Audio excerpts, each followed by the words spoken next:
Hey story enthusiasts! This is Harris bringing you another gem.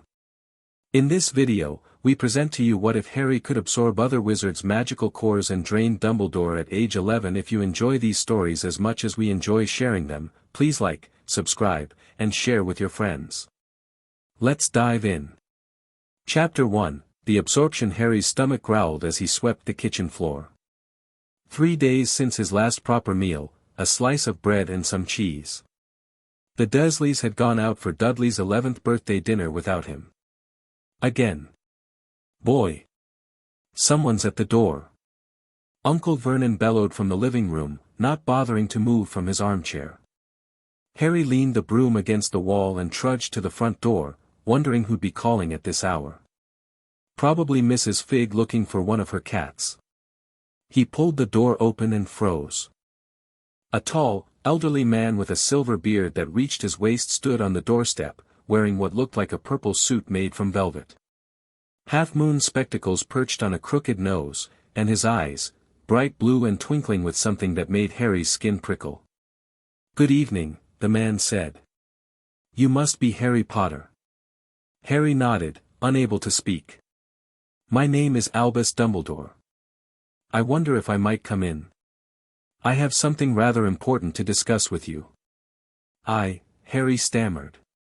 "My uncle doesn't like visitors." "I'm afraid this matter cannot wait," Dumbledore said, his voice gentle but firm. "It concerns your future, Harry." Before Harry could respond, Uncle Vernon appeared behind him. "Who the blazes are you?" he demanded, face already turning purple. "Albus Dumbledore, headmaster of Hogwarts School of Witchcraft and Wizardry." The old man smiled pleasantly. "I've come to speak with Harry about his enrollment." Vernon's face went from purple to white in seconds. "There's no such thing as magic," he hissed, grabbing Harry's shoulder. "We swore when we took him in we'd stamp out that nonsense." Dumbledore's eyes lost their twinkle, turning cold. "Perhaps we should discuss this inside, away from curious neighbors." Vernon glanced nervously at the houses across the street, then grudgingly stepped aside. In the living room, Aunt Petunia shrieked at the sight of Dumbledore and pulled Dudley behind her as if the old man carried the plague. 10 years ago, I left a letter explaining everything," Dumbledore said, taking a seat without being offered one. "Harry Potter is a wizard, as were his parents. His name has been down for Hogwarts since birth. We won't pay to have him taught magic tricks." Vernon spat. "His parents left provisions for his education," Dumbledore replied calmly. He reached into his pocket and pulled out a thick envelope, holding it out to Harry. "This belongs to you, Harry." Harry hesitated, then reached for the envelope. The moment his fingers touched Dumbledore's, something bizarre happened. A jolt, like electricity but somehow deeper, shot up Harry's arm. Dumbledore's eyes widened in shock. The old wizard tried to pull away, but their hands seemed fused together. A swirling vortex of golden light erupted between them. Harry felt something rushing into him, knowledge, power, memories that weren't his own. Voices, faces, spells, secrets. Dumbledore opened his mouth in a silent scream. The light grew blinding, pulsing from dim to brilliant as if something massive was being pumped from the old wizard into Harry's small frame. The windows shattered. The television exploded. The lights in the house surged and popped. Pictures flew off walls. The sofa where the Dursleys cowered split down the middle.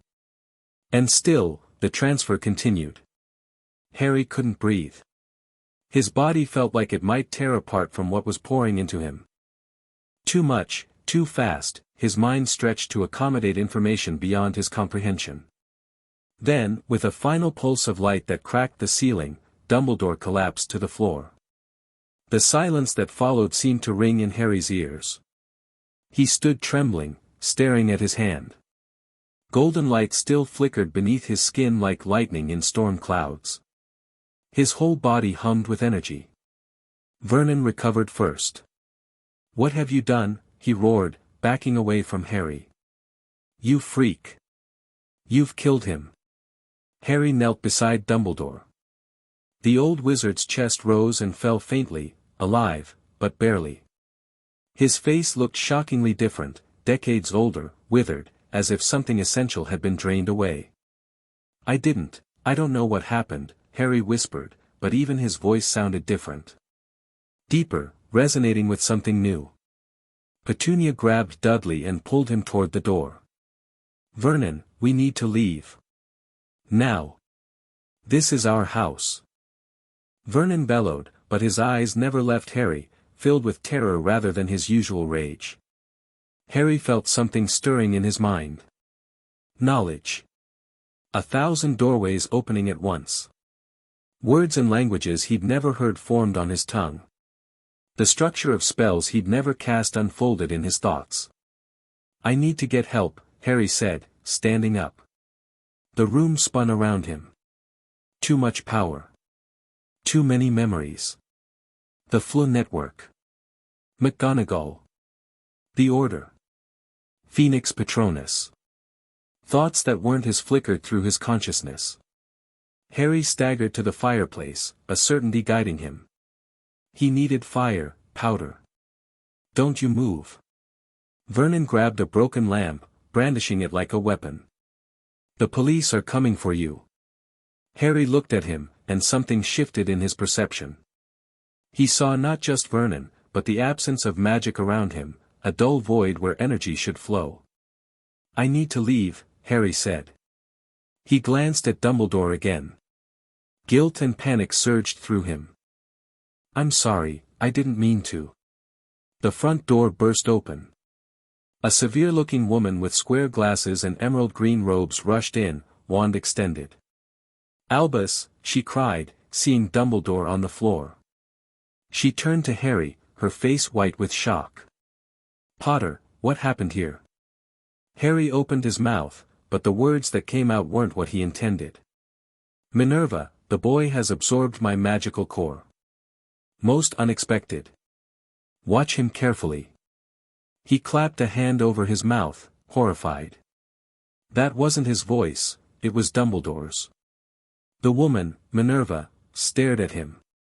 That's impossible, she whispered. Get out. Vernon shouted, finding his courage. All of you freaks out of my house. Minerva flicked her wand without looking at him. Silencio. Vernon's continued shouts made no sound. He clutched at his throat in panic. She knelt beside Dumbledore, checking his pulse. He's alive, but barely. She looked up at Harry, her expression unreadable. We need to get both of you out of here. Now. What's happening to me? Harry asked, his own voice returned. I don't know, Potter. She stood and pointed her wand at Dumbledore. Mobila corpus. The old wizard's body rose gently into the air. Take my arm. We need to apparate to safety before the Ministry detects this magical disturbance. Harry hesitated. The Dursleys will be dealt with later. Now, Potter. Harry grabbed her extended arm. The last thing he saw was Uncle Vernon's silent scream as the world compressed around him. They appeared in a small cottage Harry had never seen before. His knees buckled as they landed, and he retched onto a braided rug. Sorry, he gasped, embarrassed. First time operating is always difficult, Minerva said distractedly, directing Dumbledore's floating body to a sofa. She bent over him, muttering spells Harry somehow recognized, diagnostic charms, core detection spells, life-sustaining enchantments. Harry stood shakily, wiping his mouth. The cottage was cozy but sparse, clearly not lived in regularly. Books lined the walls, and a small fire crackled in the hearth. Where are we? He asked. One of Albus's safe houses, she replied without looking up. Unplottable and under a Fidelius charm. We should be secure here while we figure out what's happened. Harry's head throbbed. Images flashed through his mind, this cottage from different angles, wards being placed, secret meetings. Near Godric's Hollow, he said without thinking. Built in 1743 by Bathilda Bagshot's great-grandfather. McGonagall froze, slowly turning to stare at him. How could you possibly know that? Harry pressed his hands to his temples. I don't know. It's like I can see his memories. Dumbledore's memories. That's unprecedented, she whispered. Potter, I need you to sit down and tell me exactly what happened. Harry sank into an armchair, noticing for the first time that his glasses were somehow perfect now, no more blurriness around the edges. In fact, he could see better than ever before. He came to deliver my Hogwarts letter. When our hands touched, there was this connection. Light. Power flowing into me. I couldn't stop it. McGonagall paled further. You absorbed his magical core. That's impossible. Magical cores are intrinsically bound to a wizard's life force. I don't know what I did. It just happened. Harry looked at his hands, still faintly glowing with golden energy. What's going to happen to him? To me? McGonagall pursed her lips. I don't know, Potter. This is beyond anything I've encountered. She stood and moved to a writing desk. I need to contact St. Mungo's and the Ministry. And Severus, will need his expertise in magical bonds. No. Harry said sharply. The word came out with such force that a nearby lamp shattered. Sorry, he added quickly. But I know, he stopped, confused by his own certainty. Severus Snape can't be trusted with this information yet. And the Ministry will take me away for experimentation. McGonagall stared at him. Those are Albus's thoughts, not yours. You cannot possibly know, but I do know, Harry insisted. I can see it all. Ministry protocols for magical anomalies. Experimental procedures at the Department of Mysteries. He shuddered. Please, Professor. Not yet. She hesitated, conflict clear on her face. Very well. For now. But Albus needs medical attention. Poppy Pomfrey, Harry said immediately. She's treated him for magical exhaustion before, and she's bound by healers' oaths stricter than Ministry regulations. McGonagall's lips thinned to almost nothing. It's disturbing to hear Albus's knowledge from an 11-year-old boy. I'm sorry, Harry said, genuinely distressed. I can't control it. McGonagall sighed and moved to the fireplace. She took a pinch of powder from a jar on the mantel and threw it into the flames, which turned emerald green. Hogwarts, hospital wing, she called, kneeling to put her head in the fire. Harry waited anxiously, studying Dumbledore's still form. The old wizard looked diminished somehow, not just unconscious but lesser. Like a flower left too long without water. My fault. I did this. McGonagall pulled her head from the fire and stood. Poppy's coming. She'll bring supplies. The fireplace flared green again, and a woman in a nurse's uniform stepped through, carrying a black bag. Minerva, what's happened? You said Albus is, she spotted Dumbledore and gasped. Merlin's beard. Help him, Poppy, McGonagall said. I'll explain what I can. Madame Pomfrey rushed to Dumbledore's side, pulling vials and instruments from her bag. She waved her wand in complex patterns that Harry somehow understood, checking vital signs, magical pathways, neural activity. His magical core is almost completely depleted, she said, horrified. I've never seen anything like it. This shouldn't be possible without killing him outright. Her gaze shifted to Harry, noticing him for the first time. Her eyes widened. That can't be. She raised her wand toward Harry, performing the same diagnostic spells. Her face went slack with shock. 2 magical cores. No, 1 core, but with 2 distinct signatures. She looked from Harry to Dumbledore and back. What happened here, Minerva? McGonagall briefly explained what little she knew. As she spoke, Harry felt another wave of dizziness. The room swam before his eyes. Potter? McGonagall's voice sounded far away. Harry tried to stand but his legs wouldn't cooperate. The room tilted.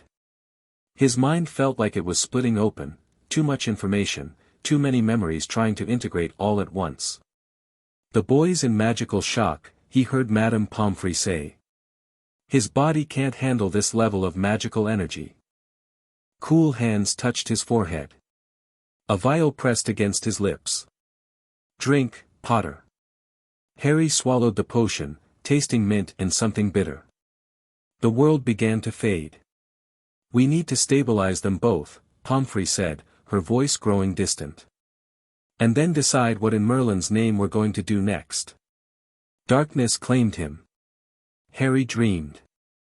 He stood in a vast library with shelves stretching impossibly high. Books flew around him, pages flapping like birds' wings. Each time one touched him, knowledge poured into his mind, spells, history, faces, names. A young girl with blonde hair laughed as she ran between towering bookshelves. Ariana. A handsome young man with golden hair pointed his wand at a parchment, his eyes gleaming with ambition. Gellert. A castle stood on a cliff, its windows glowing with warm light. Home. A baby wrapped in blankets, a lightning scar fresh on his forehead. Harry Potter. The boy who lived. My greatest mistake and my last hope. Harry jerked awake with a gasp. Sunlight streamed through curtained windows. He lay in a small bed, clean sheets pulled up to his chest. His head felt clearer, though still uncomfortably full. Ah, you're awake. Harry turned to find McGonagall sitting in a chair beside the bed, reading a thick tome. How long was I out? His voice sounded normal again, just his own. Nearly 2 days, she said, closing her book. How do you feel? Harry considered this. Strange. Like my head's too full. But not as bad as before. Poppy gave you potions to help stabilize the magical flux. Your body is adapting, though we don't fully understand how. Harry looked around the room. Where's Professor Dumbledore? McGonagall's expression tightened. In St. Mungo's, under an alias. His condition is stable, for now. Guilt crashed over Harry. I'm sorry. I never meant to hurt him. No one believes you did this intentionally, Potter. McGonagall adjusted her glasses. What matters now is understanding what happened and how to proceed. Harry sat up slowly. His body felt different, lighter, more energized despite having just woken up. What's going to happen now? To me, I mean. That depends. McGonagall studied him carefully. You were meant to start at Hogwarts this September. Given the circumstances, we need to consider whether that's still appropriate. Panic flashed through Harry. Please don't send me back to the Dursleys. That's out of the question, McGonagall said firmly. The magical backlash at their home required extensive obliviation and repair work. They believe you've been sent to a special school for troubled youth. Relief washed through Harry, followed by confusion. Then where will I go? For now, you'll remain here. I've arranged for your school supplies to be delivered. She hesitated. Potter, we need to determine the extent of what's happened to you. How much of Albus's knowledge and personality you've acquired. Harry frowned. I know things I shouldn't know. Spells, places, people. But it's not organized, just flashes. And his consciousness? You spoke with his voice that night. That hasn't happened again, Harry said. But sometimes I have thoughts that don't feel like mine. Opinions about people I've never met. McGonagall nodded gravely. You need to tell me immediately if you feel his consciousness taking control again. I will, Harry promised. A thought struck him. What about my letter? I never actually got to read it. McGonagall's expression softened slightly. She reached into her robes and pulled out a slightly crumpled envelope. Your Hogwarts letter, Mr. Potter. Though at this point, it seems rather redundant. Harry took it carefully, half expecting another magical reaction. Nothing happened. He broke the wax seal and pulled out the parchment. Hogwarts School of Witchcraft and Wizardry Headmaster, Albus Dumbledore, Order of Merlin, First Class, Grand Source, CHF. Warlock, Supreme Mugwump, International Confide, of Wizards, Dear Mr. Potter, we are pleased to inform you that you have been accepted at Hogwarts School of Witchcraft and Wizardry. Please find enclosed a list of all necessary books and equipment. Term begins on September 1st. We await your owl by no later than July 31st. Yours sincerely, Minerva McGonagall. Deputy Headmistress Harry looked up. I'm still going, right? To Hogwarts?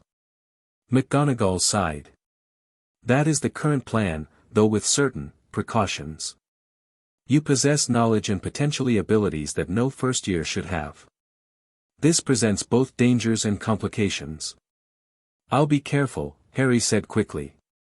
I won't show off or anything. This isn't about showing off, Potter. This is about your safety and the safety of others. She stood. But first things first. You need to recover fully, and we need to assess exactly what you're capable of. Harry nodded, though anxiety churned in his stomach. When can I get my school things? My wand? All in good time. For now, you should eat. She gestured to a tray on the bedside table that Harry hadn't noticed. Poppy will return this afternoon to check your progress. As McGonagall turned to leave, Harry blurted, will he recover? Professor Dumbledore.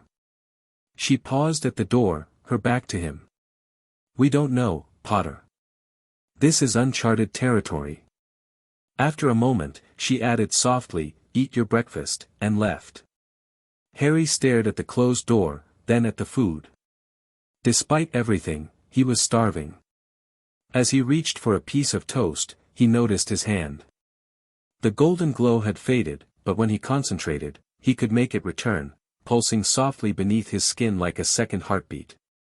What am I now? The next weeks passed in a blur of tests and training. McGonagall brought different wands for Harry to try, but none felt right. Each exploded, melted, or simply refused to work at all. Finally, she arranged for Ollivander to visit personally. The wand maker studied Harry with eerie silver eyes. Curious, he murmured. Two magical signatures intertwined. Your core and another, melded together. Can you make me a wand that works? Harry asked anxiously. I believe so, yes. But it will require special materials. Ollivander took measurements, not just of Harry's arm but of his eyes, the space between his heartbeats, the resonance of his magic. A week later, he returned with a wand unlike any Harry had seen in his borrowed memories, pale wood with veins of gold running through it, nearly 14 inches long. Elder wood, like the wand that chose Albus Dumbledore, but infused with holly, your natural affinity. The core is unique, phoenix feather bound with dragon heartstring. Flexible yet unyielding. A contradiction, like its owner.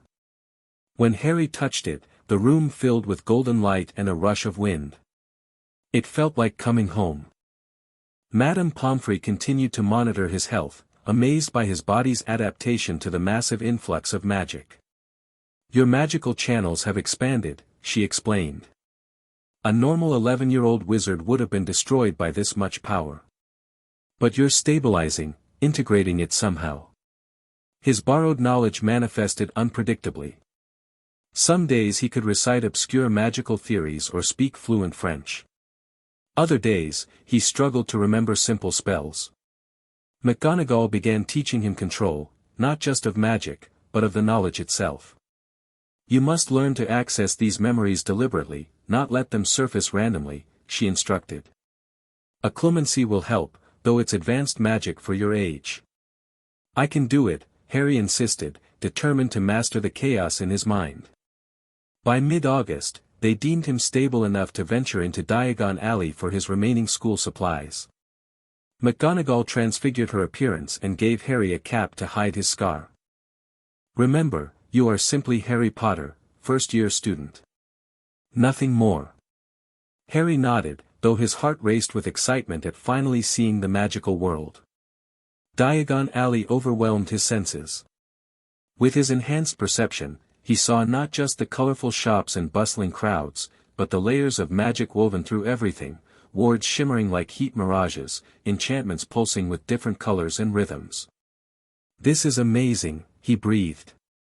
McGonagall watched him carefully. "What do you see?" "Everything. The magic in the buildings, in people. It's like seeing music." She nodded thoughtfully. "That's a rare ability, magical aura perception. Albus had it naturally. Now, apparently, so do you." Their first stop was Gringotts. The goblins gave Harry curious looks as he approached the counter. "Mr. Potter wishes to access his vault," McGonagall stated. The goblin peered at Harry. "Key, please." McGonagall handed over a small golden key. "Something else," Harry said suddenly. The words came without thought. "I need to speak with account manager Griphook about the Potter family vault as well." McGonagall shot him a sharp look. The goblin's eyes narrowed. The Potter family vault is only accessible to those of majority or with specific authorization. Harry reached into his knowledge. Authorization Code Phoenix 37 Prongs, established July 1980 by James Potter. The goblin's expression changed to one of grudging respect. "Wait here." "Potter," McGonagall hissed when the goblin left. "That information was in Dumbledore's memories," Harry finished. "He was there when my dad set up the contingency access. Just in case." McGonagall pressed her lips together but said nothing more. A different goblin appeared, Griphook, presumably, and led them deep into the bank. They visited Harry's trust vault first, where he collected more gold than he'd ever seen. Then, to McGonagall's visible discomfort, they continued deeper, to the Potter family vault. Inside lay not just gold but artifacts, books, and family heirlooms. Harry moved through the vault in a daze, touching items that had belonged to parents he couldn't remember. A beautiful jewelry box held his mother's things. His father's ceremonial robes hung preserved in a wardrobe. "We haven't much time," McGonagall reminded him. Harry nodded and focused on what Dumbledore's memories told him to look for: certain books on obscure magic, a set of communication mirrors, and a small silver instrument that hummed faintly when touched. McGonagall raised an eyebrow at his selections but didn't comment. Their shopping continued: robes, potions, ingredients, books. Harry drew curious stares from shopkeepers, not for his scar, but for the unusual questions he asked and his obvious familiarity with advanced magical concepts. At Flourish and Blots, he selected his required texts plus several advanced books on magical theory and defense. "These are NEWT-level texts," the shopkeeper said doubtfully. "They're for my personal collection," Harry replied with a confidence beyond his years. By late afternoon, exhaustion began to set in. The constant effort of restraining his knowledge and power drained him. "One last stop," McGonagall said, steering him toward the magical menagerie. "You're entitled to a pet." Harry had expected to choose an owl, but as they entered the shop, a flash of orange caught his eye. A fluffy ginger cat with a squashed face watched him from atop a bookshelf, its yellow eyes unnaturally intelligent. "That one," Harry said without hesitation. "That's Crookshanks," the shop owner said. "Half-Kneasel. Been here for years, too smart for his own good. Scratches most people who try to take him." The cat leapt down gracefully and padded to Harry, rubbing against his legs. "I'll take him." McGonagall looked surprised. "I thought you'd want an owl." Harry shrugged. "I just feel a connection." The cat purred as Harry paid for him, as if approving the transaction. As they left Diagon Alley, Harry felt a strange sensation, like being watched. He turned but saw only the usual crowd. "Something wrong?" McGonagall asked. "No," Harry said, though uncertainty nagged at him. Just tired. Later, as they returned to the cottage, Harry realized what had bothered him. In Dumbledore's memories, Crookshanks belonged to a bushy-haired girl he hadn't met yet, a girl who would become one of his closest friends. The timelines were changing already. September 1st arrived bright and clear. Harry stood on platform 9 3/4, cart loaded with his trunk and Crookshanks in a wicker carrier. McGonagall had brought him early to avoid crowds. "Remember what we discussed," she said quietly. "Control your knowledge. Make friends your own age. And if you experience any unusual magical surges, contact you immediately," Harry finished. "I know." She nodded, her expression softening slightly. "Good luck, Potter. I'll see you at the feast." She disappeared with a subtle pop of apparition. Harry took a deep breath and pushed his cart toward the gleaming Hogwarts Express.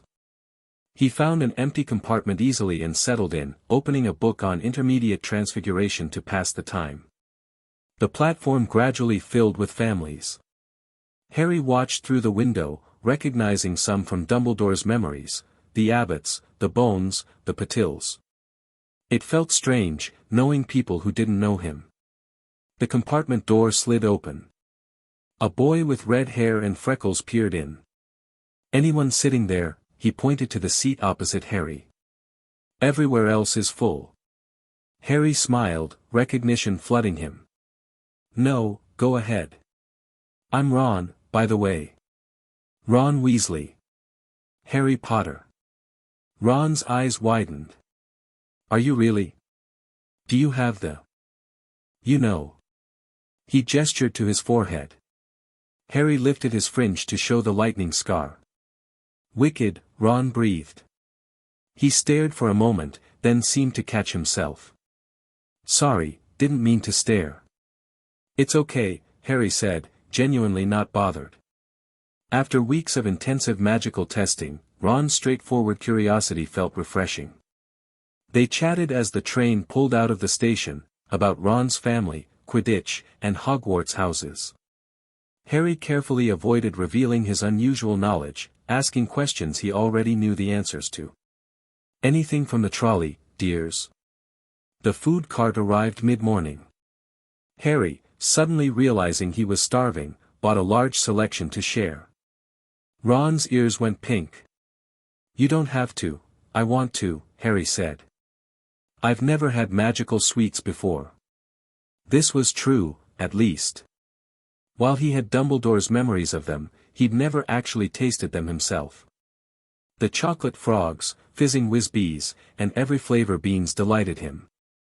As they talked, Harry found himself relaxing. Ron was easy to be around, straightforward and without pretense. For the first time since the absorption, Harry felt like a normal 11-year-old. Their peaceful compartment was interrupted when the door slid open again. A girl with bushy brown hair and rather large front teeth stood in the doorway.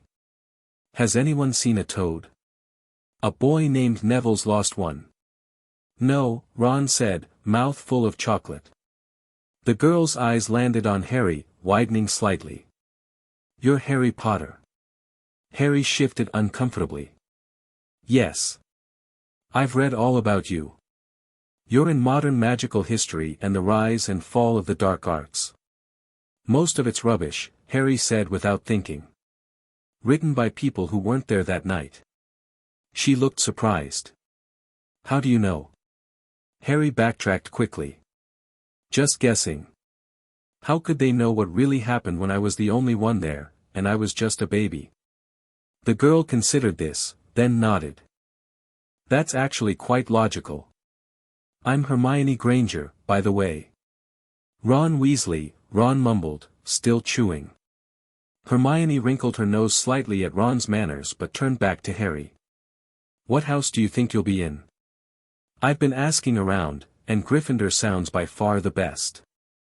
I hear Dumbledore himself was in it, but Ravenclaw wouldn't be too bad." At Dumbledore's name, a jolt of memories hit Harry, the sorting hat on his own head as a young man, the pride of Godric's house, years of teaching transfiguration to bright young minds. "Harry? Are you all right?" Hermione was staring at him with concern. Harry realized he'd gone rigid. Fine. Just nervous about the sorting. I'll keep looking for the toad, she said, giving him a curious look before leaving. Whatever house she's in, I hope I'm not, Ron said. He launched into an explanation of his brother's descriptions of the sorting ceremony, involving wrestling a troll. Harry smiled, knowing the truth but letting Ron continue. Having these normal interactions felt precious after weeks of being treated like a medical oddity. The sky outside darkened. As they neared Hogsmeade Station, the compartment door opened yet again. 3 boys entered, a pale, pointed-faced boy flanked by 2 larger ones. Is it true? The pale boy asked. They're saying all down the train that Harry Potter's in this compartment. Yes, Harry said, instantly recognizing Draco Malfoy from both Dumbledore's memories and their brief encounter in Madame Malkin's that Harry had experienced through those memories. This is Crabbe and Goyle, Draco said casually. And I'm Malfoy. Draco Malfoy. Ron gave a slight cough that might have been hiding a snigger. Draco glared at him. Think my name's funny, do you? No need to ask who you are. Red hair, hand-me-down robes, you must be a Weasley. He turned back to Harry. You'll soon find some wizarding families are better than others, Potter. You don't want to go making friends with the wrong sort. I can help you there. He extended his hand. Harry hesitated. In Dumbledore's memories, he saw years of Malfoy's bullying, but also glimpses of a scared boy forced into darkness by family expectations. For a moment, he considered taking a different path. But Ron's hurt expression decided him. I think I can tell the wrong sort for myself, thanks, Harry said coolly. Draco's cheeks flushed pink. I'd be careful if I were you, Potter. Unless you're a bit politer, you'll go the same way as your parents. Something flared inside Harry, a combination of his own anger and Dumbledore's protective instinct toward students. The windows of the compartment rattled. The lights flickered. I suggest you leave now, Harry said, his voice suddenly carrying an authority far beyond his years. Draco's eyes widened slightly. He stepped back. Come on, he muttered to his cronies, and they disappeared down the corridor. Ron stared at Harry. Bloody hell. That was brilliant. Harry took a deep breath, reining in the surge of power. Just didn't like what he said about my parents. You made the lights flicker, Ron said, impressed. That was some accidental magic. Harry smiled weakly. Yeah. Accidental. A voice echoed through the train, we will be reaching Hogwarts in 5 minutes' time. They changed into their school robes. As Harry pulled his on, he felt both excitement and apprehension. Hogwarts had been Dumbledore's home for decades. Now Harry would walk its halls with the headmaster's knowledge but not his wisdom. The train slowed and finally stopped. Students pushed their way toward the doors and out onto a tiny, dark platform. Furs years. Furs years over here. A giant of a man with a wild beard beamed over the sea of heads. Hagrid. Harry exclaimed automatically, recognizing him from countless memories. Hagrid peered down at him. Hello there. You know me? Harry stammered, McGonagall mentioned you when she told me about Hogwarts. Hagrid nodded, though he looked slightly puzzled. Right then. Come on, follow me, any more furs years. Mind your step, now. They followed Hagrid down a steep, narrow path. Around a bend, the path opened suddenly onto the edge of a great black lake. Perched atop a mountain on the other side, its windows sparkling in the starry sky, stood Hogwarts Castle. A chorus of oaths rose from the first years. But Harry stood frozen. The sight hit him with the force of a physical blow, not just his own awe, but decades of Dumbledore's memories flooding in at once. First seeing the castle as a student. Teaching in its classrooms. Walking its corridors as headmaster. Secret passages, hidden rooms, the magic woven into its very stones. Harry? Ron nudged him. You coming? Harry blinked, tears he couldn't explain pricking his eyes. Yeah. Sorry. No more N4 to a boat. Hagrid called, pointing to a fleet of little boats sitting in the water by the shore. Harry and Ron climbed into a boat, joined by Hermione and Neville. As they glided across the lake, Harry tried to sort through the tangle of emotions, his own wonder and Dumbledore's deep connection to the school. They ducked under a curtain of ivy that hid a wide opening in the cliff face and continued along a dark tunnel until they reached an underground harbor. Climbing out onto rocks and pebbles, they followed Hagrid up a passageway to emerge onto smooth, damp grass right in the shadow of the castle. Hagrid raised a gigantic fist and knocked 3 times on the castle door. The door swung open immediately. Professor McGonagall stood there in emerald green robes, her familiar stern expression in place. "The Furs years, Professor McGonagall," Hagrid announced. "Thank you, Hagrid. I will take them from here." She led them into the entrance hall, a vast space with a magnificent marble staircase. Harry heard the drone of hundreds of voices from a doorway to the right, but McGonagall showed the first years into a small, empty chamber off the hall. "Welcome to Hogwarts," she said, launching into an explanation of the houses and sorting ceremony. Harry barely listened, trying to calm his racing heart and chaotic thoughts. McGonagall's eyes met his briefly, a silent question in them. He gave a small nod to indicate he was coping. After she left, the chamber filled with nervous chatter. Several students gasped when about 20 ghosts streamed through the back wall. Harry recognized each one instantly from Dumbledore's memories: Sir Nicholas, the Fat Friar, the Grey Lady, the Bloody Baron. They seemed to sense something unusual about him too, several doing double takes as they passed. "Move along now," McGonagall's sharp voice returned. "The sorting ceremony's about to start." They formed a line and walked through the double doors into the great hall. The enchanted ceiling showed a velvety black sky dotted with stars. Thousands of candles floated in mid-air. 4 long tables were filled with students in black robes. At the top of the hall stood the staff table. Harry scanned the teachers' faces, naming each one from memory. His eyes lingered on an empty chair that should have been Dumbledore's. Guilt twisted his stomach again. McGonagall placed a 4-legged stool in front of the first years. On top of it, she put the sorting hat, patched, frayed, and extremely dirty. The hat twitched, a rip near the brim opening wide like a mouth, and began to sing. As it sang about the 4 houses, Harry felt a strange anticipation. What would the hat see in his mind now? Not just Harry Potter but fragments of Albus Dumbledore as well. When the song ended, McGonagall stepped forward with a long roll of parchment. "When I call your name, you will put on the hat and sit on the stool to be sorted." The sorting began. Hannah Abbott and Susan Bones went to Hufflepuff. Terry Boot and Mandy Brocklehurst to Ravenclaw. Each sorting followed patterns Harry already knew from Dumbledore's memories, family tendencies, personality traits the hat recognized. Granger, Hermione. Hermione almost ran to the stool and jammed the hat eagerly on her head. After a moment's pause, Gryffindor. Ron groaned beside Harry, who suppressed a smile. Neville Longbottom also went to Gryffindor, nearly running off with the hat still on his head. Draco Malfoy swaggered forward and got his wish at once.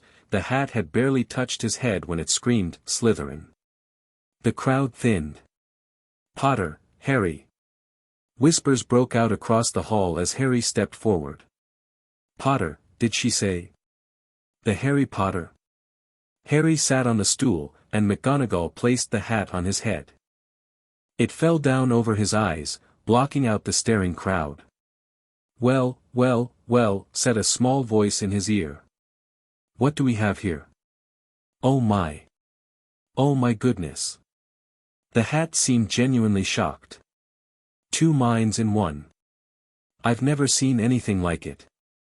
Harry Potter and Albus Dumbledore. How extraordinary." It was an accident, Harry thought desperately.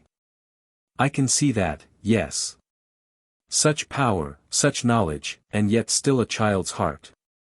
Where to put you? With Dumbledore's mind, Ravenclaw seems obvious.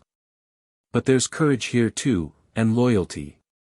I just want to be normal, Harry thought. Normal? The hat sounded amused. My dear boy, you are anything but normal now. I see great potential in you, potential for good or ill. Your choices will matter more than most. Harry gripped the edges of the stool. I want to make the right choices. Then it better be Gryffindor. The hat shouted the last word to the whole hall. Harry removed it with shaking hands and walked toward the Gryffindor table amid the loudest cheers yet. Percy Weasley got up and shook his hand vigorously, while the Weasley twins yelled, "We got Potter! We got Potter!" Harry sat down opposite a ghost in a ruff, Sir Nicholas de Mimsy Porpington, whom he instantly recognized from decades of Dumbledore's interactions with him. "Hello, Sir Nicholas," he said without thinking. The ghost looked startled. "Most first years call me nearly Headless Nick." "Oh, sorry," Harry said quickly. "I heard some older students mention you." The ghost studied him curiously but seemed to accept the explanation. The sorting continued. Finally, Weasley, Ronald, became another Gryffindor, and Zabini, Blaise, went to Slytherin. McGonagall rolled up her scroll and took the sorting hat away. She returned to take Dumbledore's usual place at the center of the staff table. She stood. "Before we begin our banquet, I have a few announcements. First, Headmaster Dumbledore is currently on sabbatical researching an important magical discovery. In his absence, I will be serving as acting headmistress." Murmurs swept the hall. Harry kept his face carefully neutral. Second, first years should note that the forest on the grounds is forbidden to all pupils. A few of our older students would do well to remember that as well. Her eyes flashed in the direction of the Weasley twins. Third, the third-floor corridor on the right-hand side is out of bounds to everyone who does not wish to die a very painful death. A few students laughed, but Harry knew this was no joke. The Philosopher's Stone lay hidden there, protected by enchantments meant to deter Voldemort, enchantments Dumbledore had personally designed. Let the feast begin. The golden plates suddenly filled with food. Harry, starving after the emotional day, loaded his plate with everything within reach. "That does look good," said nearly Headless Nick watchfully as Ron cut into a steak. "Can't you?" Ron began. "Haven't eaten for nearly 500 years, said the ghost. "Don't need to, of course, but one does miss it." Harry found himself saying, "The kitchens still make your favorite pudding on your death day, you know. The elves remember." Nick stared at him in astonishment. "How could you possibly know that?" Harry froze, realizing his mistake. I can see things sometimes. About people and places. Sorry if that was strange." "Quite remarkable," Nick said, floating slightly away as if unsettled. Ron gave Harry a curious look. "You can see things? Like a seer?" "Not exactly," Harry said uncomfortably. "Just, impressions sometimes. Nothing reliable." Ron seemed ready to ask more questions, but fortunately, the conversation around them turned to families. "I'm half and half," said Seamus Finnegan. "Me dad's a muggle. Mum didn't tell him she was a witch till after they were married. Bit of a nasty shock for him." The others laughed. "What about you, Neville?" Ron asked. "Well, my gran brought me up and she's a witch," said Neville, "but the family thought I was all muggle for ages." As Neville recounted the story of his first magical incident, Harry found himself studying the high table.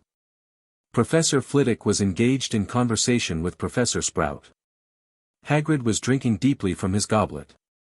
Professor Quirrell, in his absurd turban, was talking to a hook-nosed, greasy-haired man, Severus Snape. Dumbledore's memories of Snape flooded Harry's mind, a brilliant but troubled student, a Death Eater turned spy, a man who had loved Harry's mother. Complicated emotions swirled as Harry watched him. As if sensing his gaze, Snape looked past Quirrell straight into Harry's eyes. A sharp, hot pain shot across the scar on Harry's forehead. Ouch! Harry clapped a hand to his head. "What is it?" asked Percy. "Nothing," Harry muttered. "Just a headache." But he knew it wasn't just a headache. It was Voldemort, hiding beneath Quirrell's turban, reacting to Harry's presence. From Dumbledore's memories, he knew exactly what was happening and why. The question was, what should he do about it? The pain faded as Snape looked away. As the feast continued, Harry forced himself to participate in the conversations around him, laughing at jokes and answering questions about his life before Hogwarts with heavily edited versions of the truth. When the last morsels of dessert disappeared, McGonagall gave a few more notices, and then they sang the school song.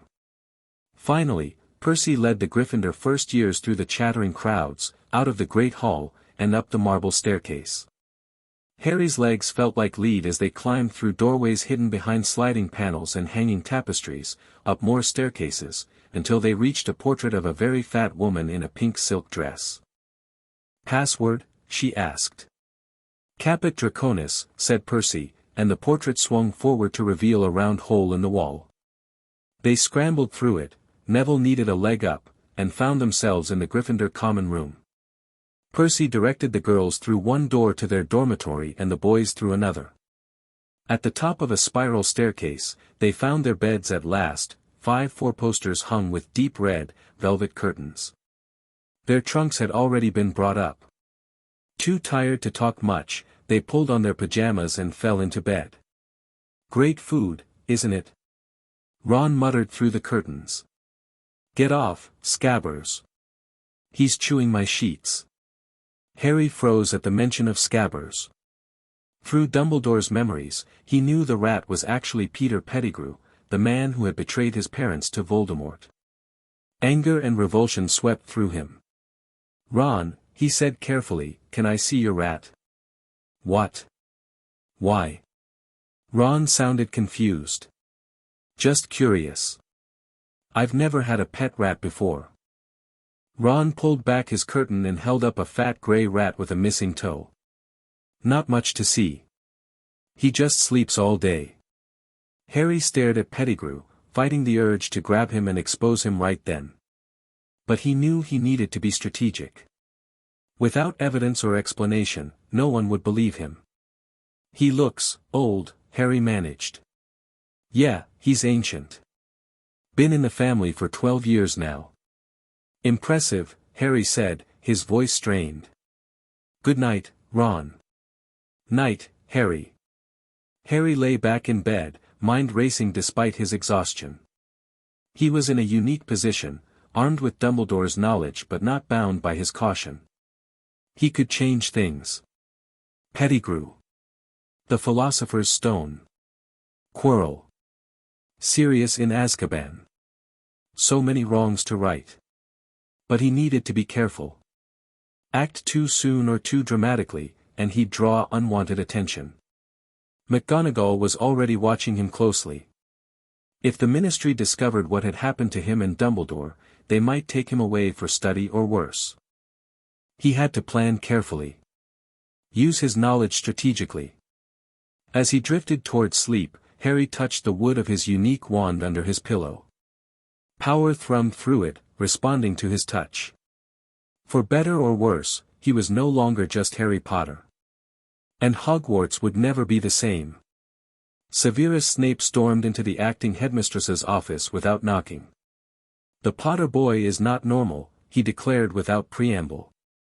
McGonagall looked up from her paperwork, unsurprised by either his entrance or his statement. "I'm aware, Severus. He was watching me during the feast. Not with curiosity or fear, but with recognition." Snape paced the office, his black robes billowing. "And the ghosts are unsettled by him. The Baron told me the boy knows things he shouldn't." McGonagall sighed and set down her quill. "Sit down, Severus." "I don't wish to sit. I wish to know what's going on. Where is Albus really? And what's wrong with Potter?" I can't tell you that. Snape's eyes narrowed. Can't or won't? Both. For now. McGonagall's expression softened slightly. I understand your concern, but I assure you, the situation is being monitored closely. Is the boy dangerous? McGonagall hesitated. Not intentionally. Snape scoffed. That's hardly reassuring. Nevertheless, it's all I can offer at present. She picked up her quill again, a clear dismissal. Keep an eye on him in your class, but Severus, her voice sharpened, I expect you to treat him fairly, regardless of your feelings toward his father. Snape's lip curled. As you wish, headmistress. He turned to leave, then paused. One more thing. Quirrell is acting stranger than usual. Jumpy. Nervous around Potter. I've noticed. Thank you. After Snape left, McGonagall sat back in her chair, Dumbledore's chair now, and rubbed her temples. The monitoring charms she'd placed on Harry showed stable magical levels for now, but how long would that last? And what would they do if Albus never recovered? The healers at St. Mungo's were baffled, having never seen a case of complete magical core drainage before. She glanced at the time. Nearly midnight. She should check on Harry one more time before bed. As she rose, one of the silver instruments on a shelf, synchronized with a matching one hidden in Harry's trunk, began to spin and emit puffs of purple smoke. His magic was surging again in his sleep. McGonagall hurried from the office. Whatever else happened, she would protect both Harry and the school. She owed Albus that much. Chapter 2, Power Unleashed. The nightmares started that first night. Harry stood in a dark chamber facing a mirror. In the reflection, Dumbledore stared back, not as Harry had briefly known him, but younger, stronger. The mirror. Dumbledore stretched out his hand, palm pressed against the glass. Let me back in, the reflection whispered. I'm not finished yet. Harry woke drenched in sweat, his wand clutched in his hand, golden sparks showering from its tip. Dean Thomas's poster of West Ham football team had been reduced to ashes. What the hell, Harry? Dean yelped, jumping out of bed. Sorry, Harry mumbled, willing his racing heart to slow. Bad dream. Before Dean could respond, the dormitory door burst open. McGonagall stood there in a tartan dressing gown, eyes fixing immediately on Harry. Potter. With me. Now. The other boys exchanged confused glances as Harry grabbed his glasses and followed McGonagall down to the common room. Your monitoring charm activated, she said once they were alone. What happened? Nightmare, Harry replied. About him. About Dumbledore. McGonagall's expression softened slightly. I see. Was he communicating with you? Sort of. He wanted back in. Whatever that means. She frowned. The healers believe Albus's consciousness may be fragmented between his body and the portion you absorbed. This suggests they might be trying to reconnect. Is that good or bad? I don't know, Potter. She sighed. For now, we need to strengthen your clemency before sleep. Come to my office tomorrow evening after dinner. Harry nodded, relieved she wasn't angrier about the burned poster. Professor, is he getting any better? Dumbledore, I mean. A shadow crossed her face. No change. His body lives, but shows no sign of consciousness or magical ability. Guilt twisted Harry's stomach. I'm sorry. It wasn't your fault. McGonagall's voice was firm. Now back to bed. Classes start tomorrow. Harry climbed back up the spiral staircase, dreading further questions from his roommates. But when he entered the dormitory, all 4 boys were sound asleep, suspiciously so. McGonagall must have cast a sleeping charm. He crawled into bed, positioning his wand carefully beside his pillow. As exhaustion pulled him under, he made a resolution: he would learn to control this power, whatever it took. By breakfast, rumors about Harry's nighttime incident had somehow spread. "Heard you set your dorm on fire," Fred Weasley said cheerfully, sliding onto the bench beside Harry. "Nearly burned down Gryffindor Tower," George added from across the table. "Just a small accident," Harry muttered, stabbing at his eggs. Ron, mouth full of sausage, nodded. McGonagall fixed Dean's poster. "No harm done." Harry shot him a grateful look. Despite his embarrassment, it felt good having someone defend him. Hermione Granger sat down nearby, immediately pulling out her schedule. "We've got Transfiguration first, then Charms after lunch." "Nobody asked you," Ron grumbled. Harry frowned at Ron's rudeness but said nothing. From Dumbledore's memories, he knew Ron and Hermione would eventually become friends, but apparently not without some growing pains. As owls flooded the Great Hall delivering mail, Harry noticed one bringing a newspaper to Hermione. "Can I see that when you're done?" he asked. She looked surprised but nodded. "Of course. Do you follow the news?" "Trying to learn more about the wizarding world," Harry explained.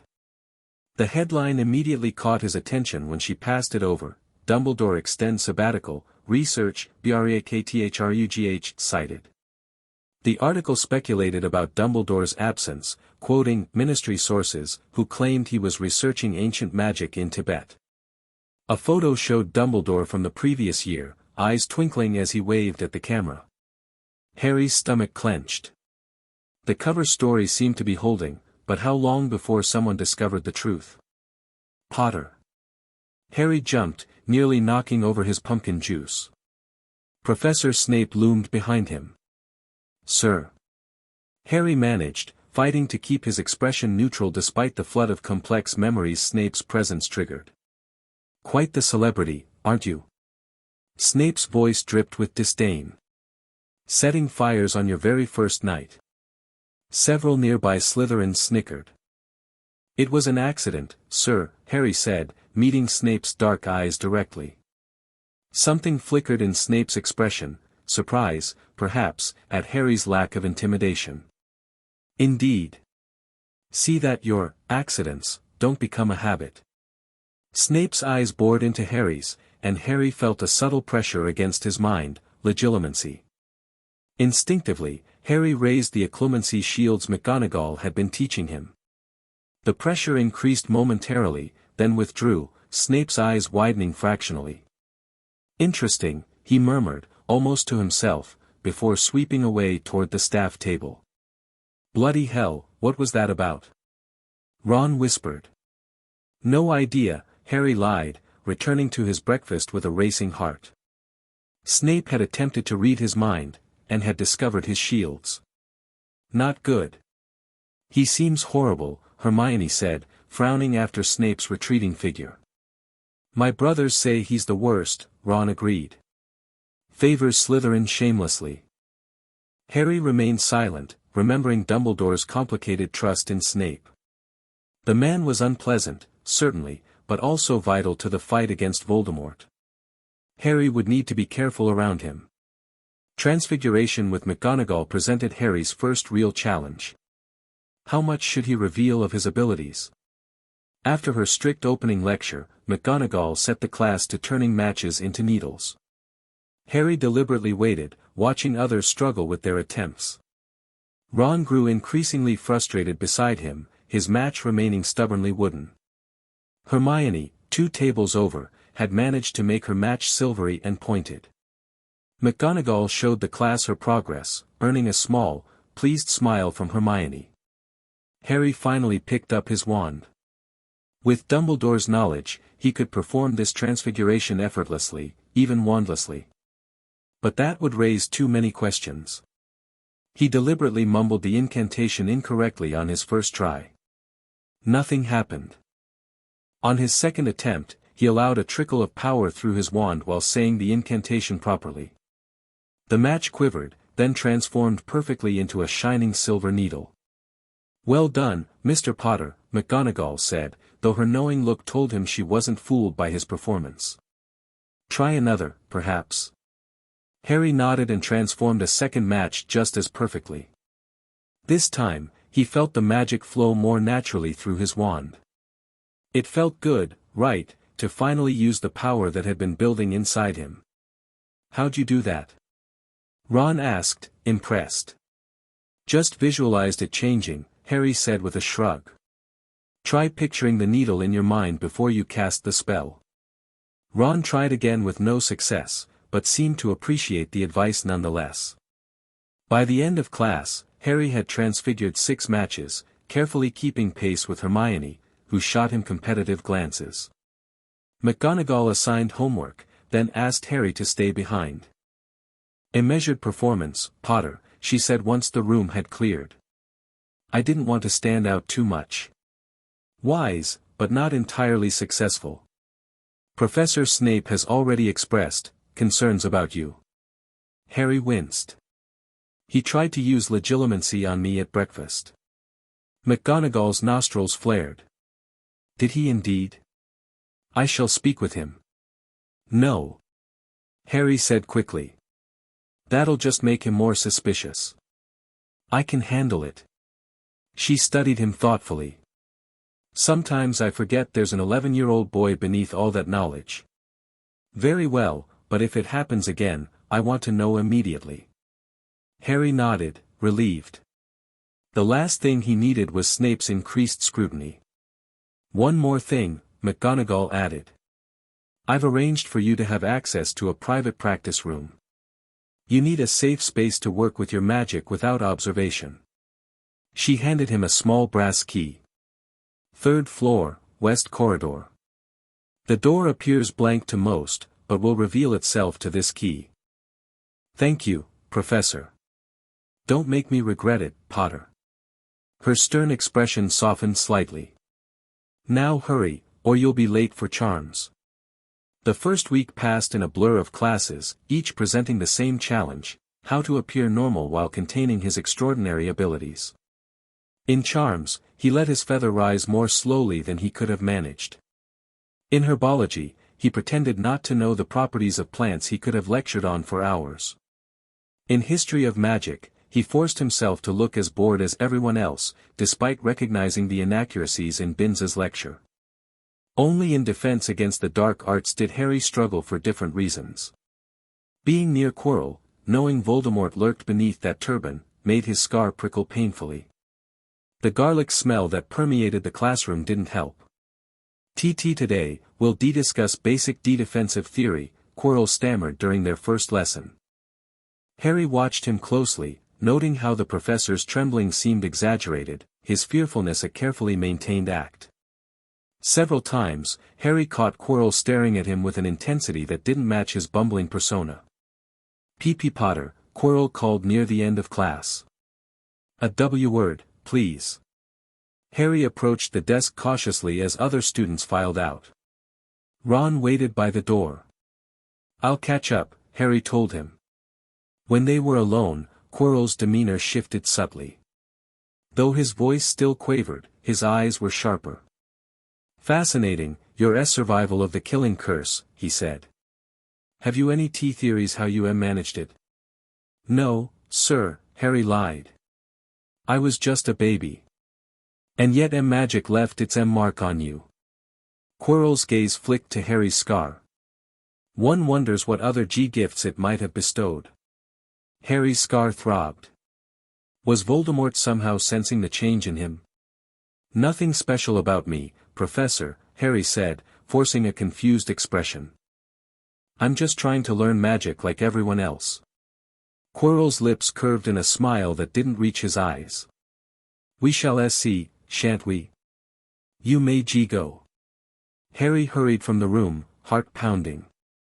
Quirrell, or rather, Voldemort, was already taking too much interest in him. "What was that about?" Ron asked as they headed to lunch. "Just wanted to know how I was settling in," Harry replied. "Hey, want to visit Hagrid this afternoon? He invited me for tea." The change of subject worked. Ron agreed enthusiastically, and Harry pushed thoughts of Quirrell aside for the moment. One thread at a time. Hagrid's hut brought another wave of borrowed memories, decades of visits, confidences shared, magical creatures discussed. Harry had to remind himself that in this timeline, he'd never properly met Hagrid before. The gamekeeper welcomed them warmly, his massive boarhound Fong immediately trying to lick Ron's ears. "Make yourselves at home," Hagrid said, pouring tea into bucket-sized mugs. "This is Ron," Harry introduced. "Ron Weasley." "Another Weasley, eh?" Hagrid grinned.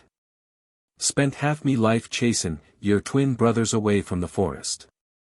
Ron smiled proudly at his brother's reputation. "How are your classes?" Hagrid asked Harry. "Good. Interesting." Harry bit into a rock cake and nearly broke a tooth. "Except maybe defense. Quirrell seems odd." "Ah, he's harmless," Hagrid said dismissively. "Just nervous after his year abroad. Met vampires or something in Albania." Harry nodded, knowing the truth was far worse than vampires. His eyes fell on a newspaper cutting on the table, an article about a Gringotts break-in on July 31st. The same day Hagrid had removed the Philosopher's Stone from Vault 713, according to Dumbledore's memories. "That Gringotts break-in happened on my birthday," Harry said, pointing to the paper. "Might have been happening while we were there, Ron." Ron leaned forward with interest. "Really? Did they catch who did it?" "Not yet," Hagrid replied, suddenly avoiding Harry's eyes.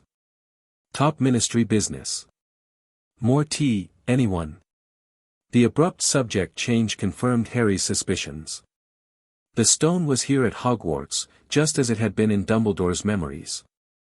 As they walked back to the castle for dinner, Harry considered his next move.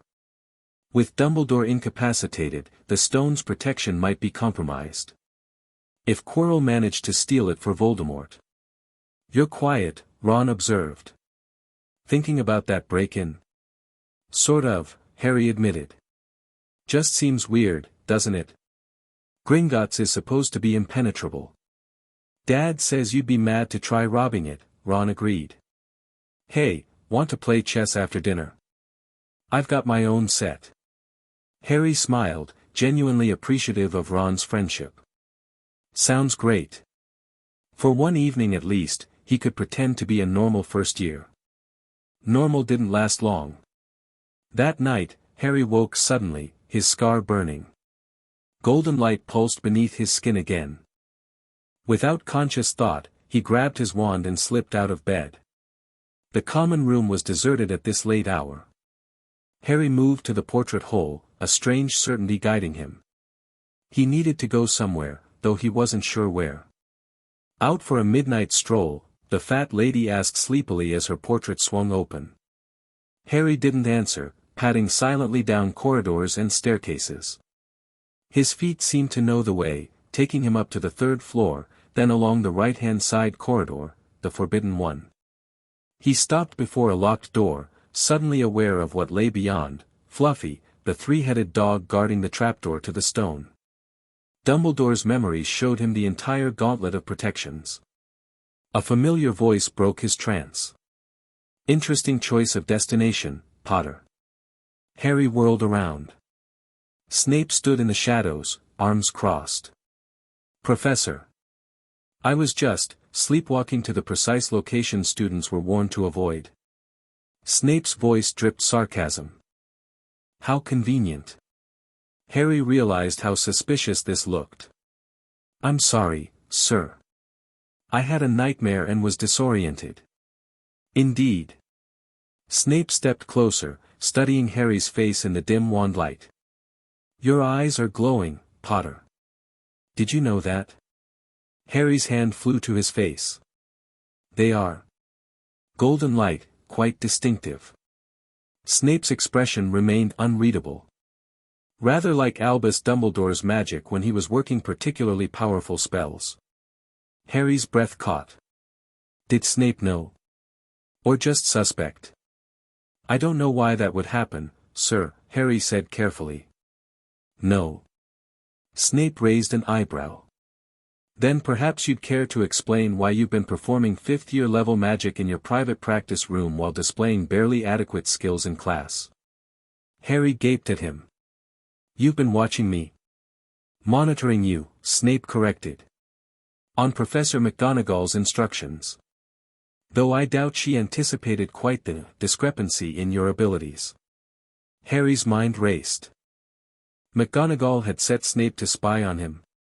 Or was Snape lying? I'm sorry for being out of bed, Harry said finally. It won't happen again. Snape studied him for a long moment. Return to your dormitory.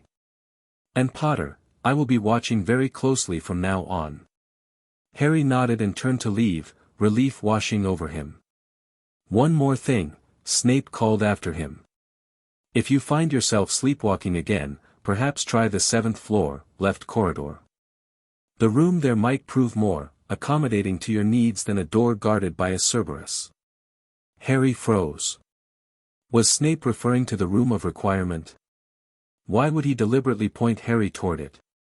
Thank you, sir, he said cautiously, before hurrying back to Gryffindor Tower.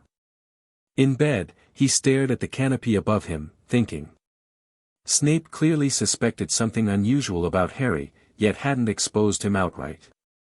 Was it possible that, despite his antagonism, Snape was actually trying to help? With Dumbledore incapacitated, perhaps Snape was unsure where his loyalties should lie. Harry made a mental note to be more careful around the potion's master, but also to explore the room of requirement at the first opportunity. Honestly, Harry, you can't keep having these nighttime accidents, Hermione scolded at breakfast the next morning. Apparently, his dorm mates had noticed his absence despite McGonagall's sleeping charm. I'm fine, Hermione, Harry assured her, though in truth he felt exhausted. You don't look fine, she persisted. You're pale, and there are shadows under your eyes. Harry sighed. In the 2 weeks since term began, Hermione had appointed herself his academic conscience, constantly pressuring him to study more openly. I said I'm fine, he repeated more firmly. Just drop it, okay? Hurt flashed across her face, and she turned away. Harry felt immediately guilty but didn't know how to explain without revealing his secret. Ron, who'd been quiet during this exchange, suddenly pointed toward the staff table. Is that Snape talking to McGonagall about you? They keep looking over here. Harry glanced up. Sure enough, Snape and McGonagall were in deep conversation, both occasionally glancing his way.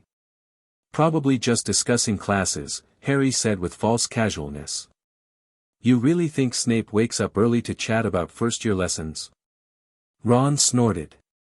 More likely plotting how to take points from Gryffindor. Harry forced a laugh, though unease churned in his stomach. His secret was becoming harder to keep. We've got double potions this morning, Hermione said, apparently having forgiven Harry's curtness. We should head down to the dungeons early. Ron groaned, but Harry nodded. Better to face Snape on his own terms. The potions classroom was cold and dimly lit, its walls lined with jars of floating specimens. Harry, Ron, and Hermione took seats near the middle, not front row like Hermione wanted, but not hiding in the back either. Snape burst in moments after the bell, black robes billowing dramatically. He started with roll call, pausing at Harry's name. Ah, yes, he said softly. Harry Potter. Our new celebrity. Draco Malfoy and his friends sniggered behind their hands. Snape finished calling names and looked up at the class, his eyes cold and empty. You are here to learn the subtle science and exact art of potion making, he began, speaking barely above a whisper yet commanding complete silence. Harry listened with genuine interest as Snape described the power of potions. Through Dumbledore's memories, he knew Snape was a potions genius despite his unpleasant teaching methods. Potter. Snape said suddenly. What would I get if I added powdered root of asphodel to an infusion of wormwood?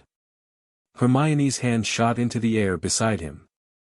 Harry knew the answer, of course, the draught of living death, a powerful sleeping potion.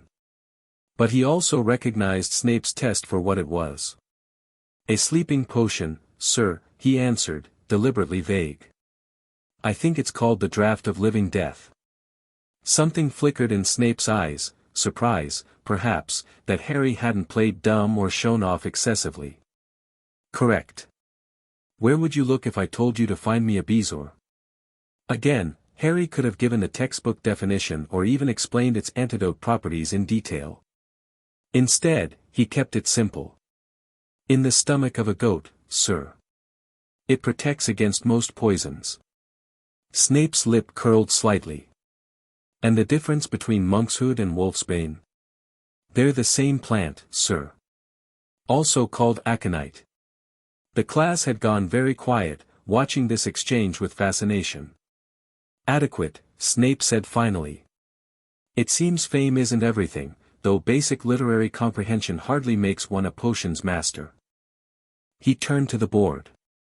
Today you will be brewing a simple potion to cure boils. Instructions are on the board. Begin. As they gathered ingredients, Ron whispered, "How'd you know all that stuff?" "I read ahead a bit," Harry said, the lie coming easily now. They began brewing, Harry deliberately working at a moderate pace. He found himself enjoying the precision of potion making, the methodical preparation of ingredients.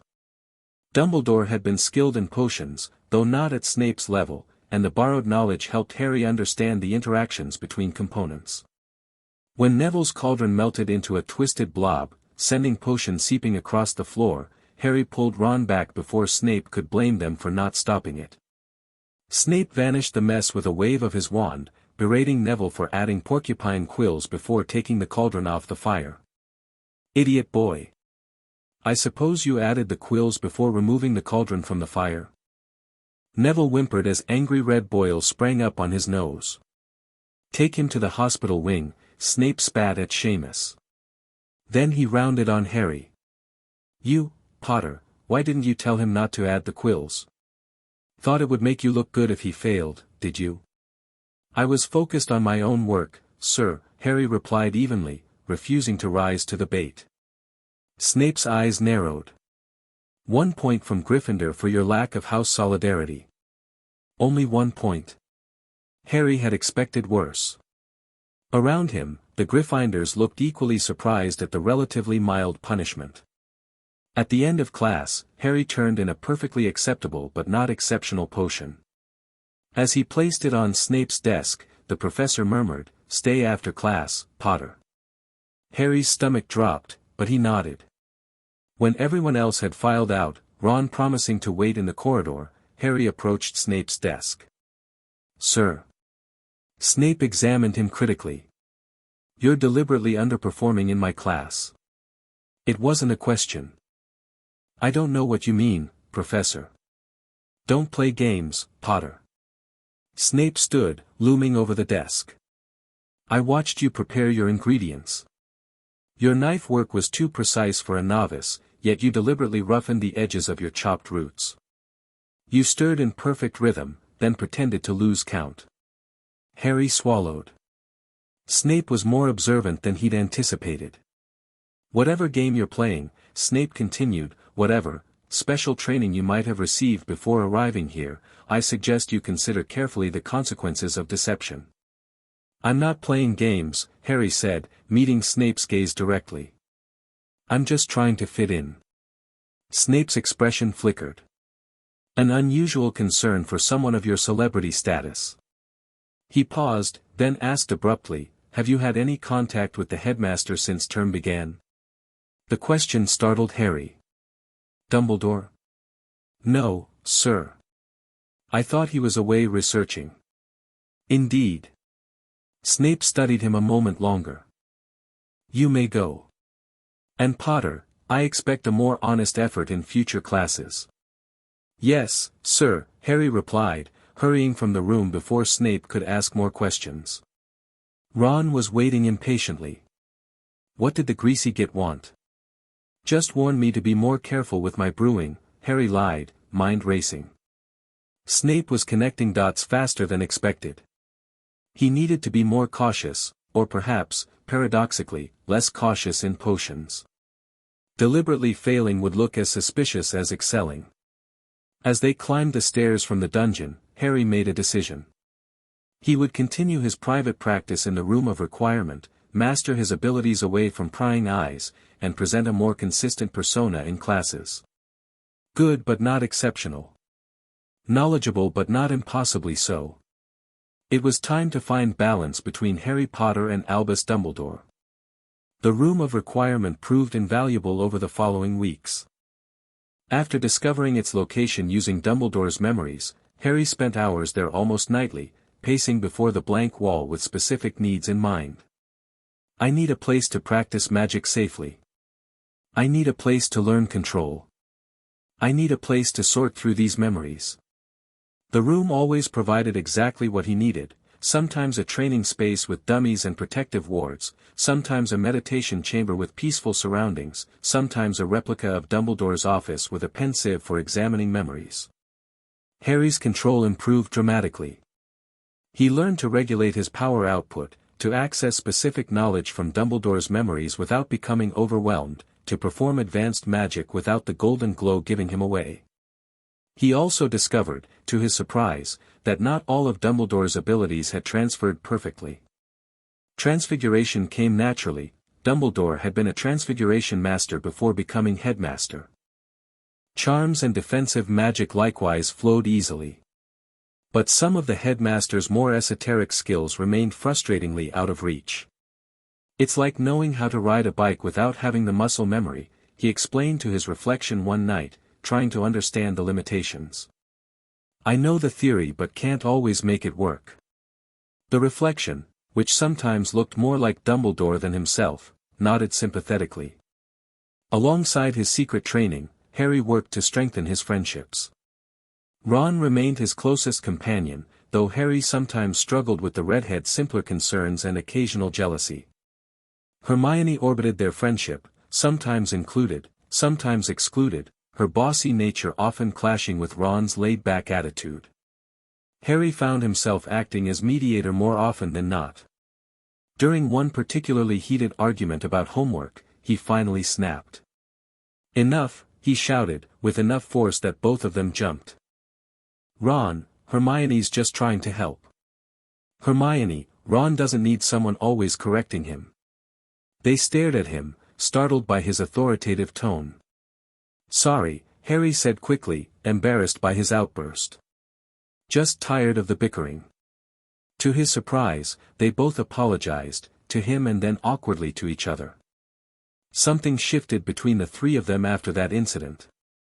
They began studying together more frequently, with Hermione tempering her critiques and Ron making more effort with his work. By Halloween, they had formed a tentative trio, though Harry still kept his biggest secret from them. The Halloween feast should have been a joyful occasion, but for Harry, it marked the anniversary of his parents' deaths. The borrowed memories from Dumbledore made it worse. He now remembered finding his parents' bodies in Godric's Hollow, remembered placing baby Harry on the Dursleys' doorstep. The conflicting grief left him quiet and withdrawn during the feast. You okay, mate? Ron asked through a mouthful of baked potato. Just thinking about my parents, Harry replied honestly. They died on Halloween. Ron's expression sobered immediately. Blimey, Harry. I'm sorry. Hermione, sitting across from them, looked stricken. Oh, Harry, I didn't realize. That's awful. Their sincere sympathy touched him, making him wonder if he could eventually trust them with the truth about his condition. Before he could respond, Professor Quirrell sprinted into the hall, turban askew and terror on his face. Troll, he gasped. In the dungeons, thought you ought to know. He sank to the floor in a dead faint. The hall erupted in chaos until McGonagall shot purple firecrackers from her wand for silence. Prefects, she ordered, lead your houses back to the dormitories immediately. As Percy Weasley gathered the Gryffindors, Harry grabbed Ron's arm. Wait. Neville mentioned Hermione's been in the girls' bathroom crying all afternoon. She doesn't know about the troll.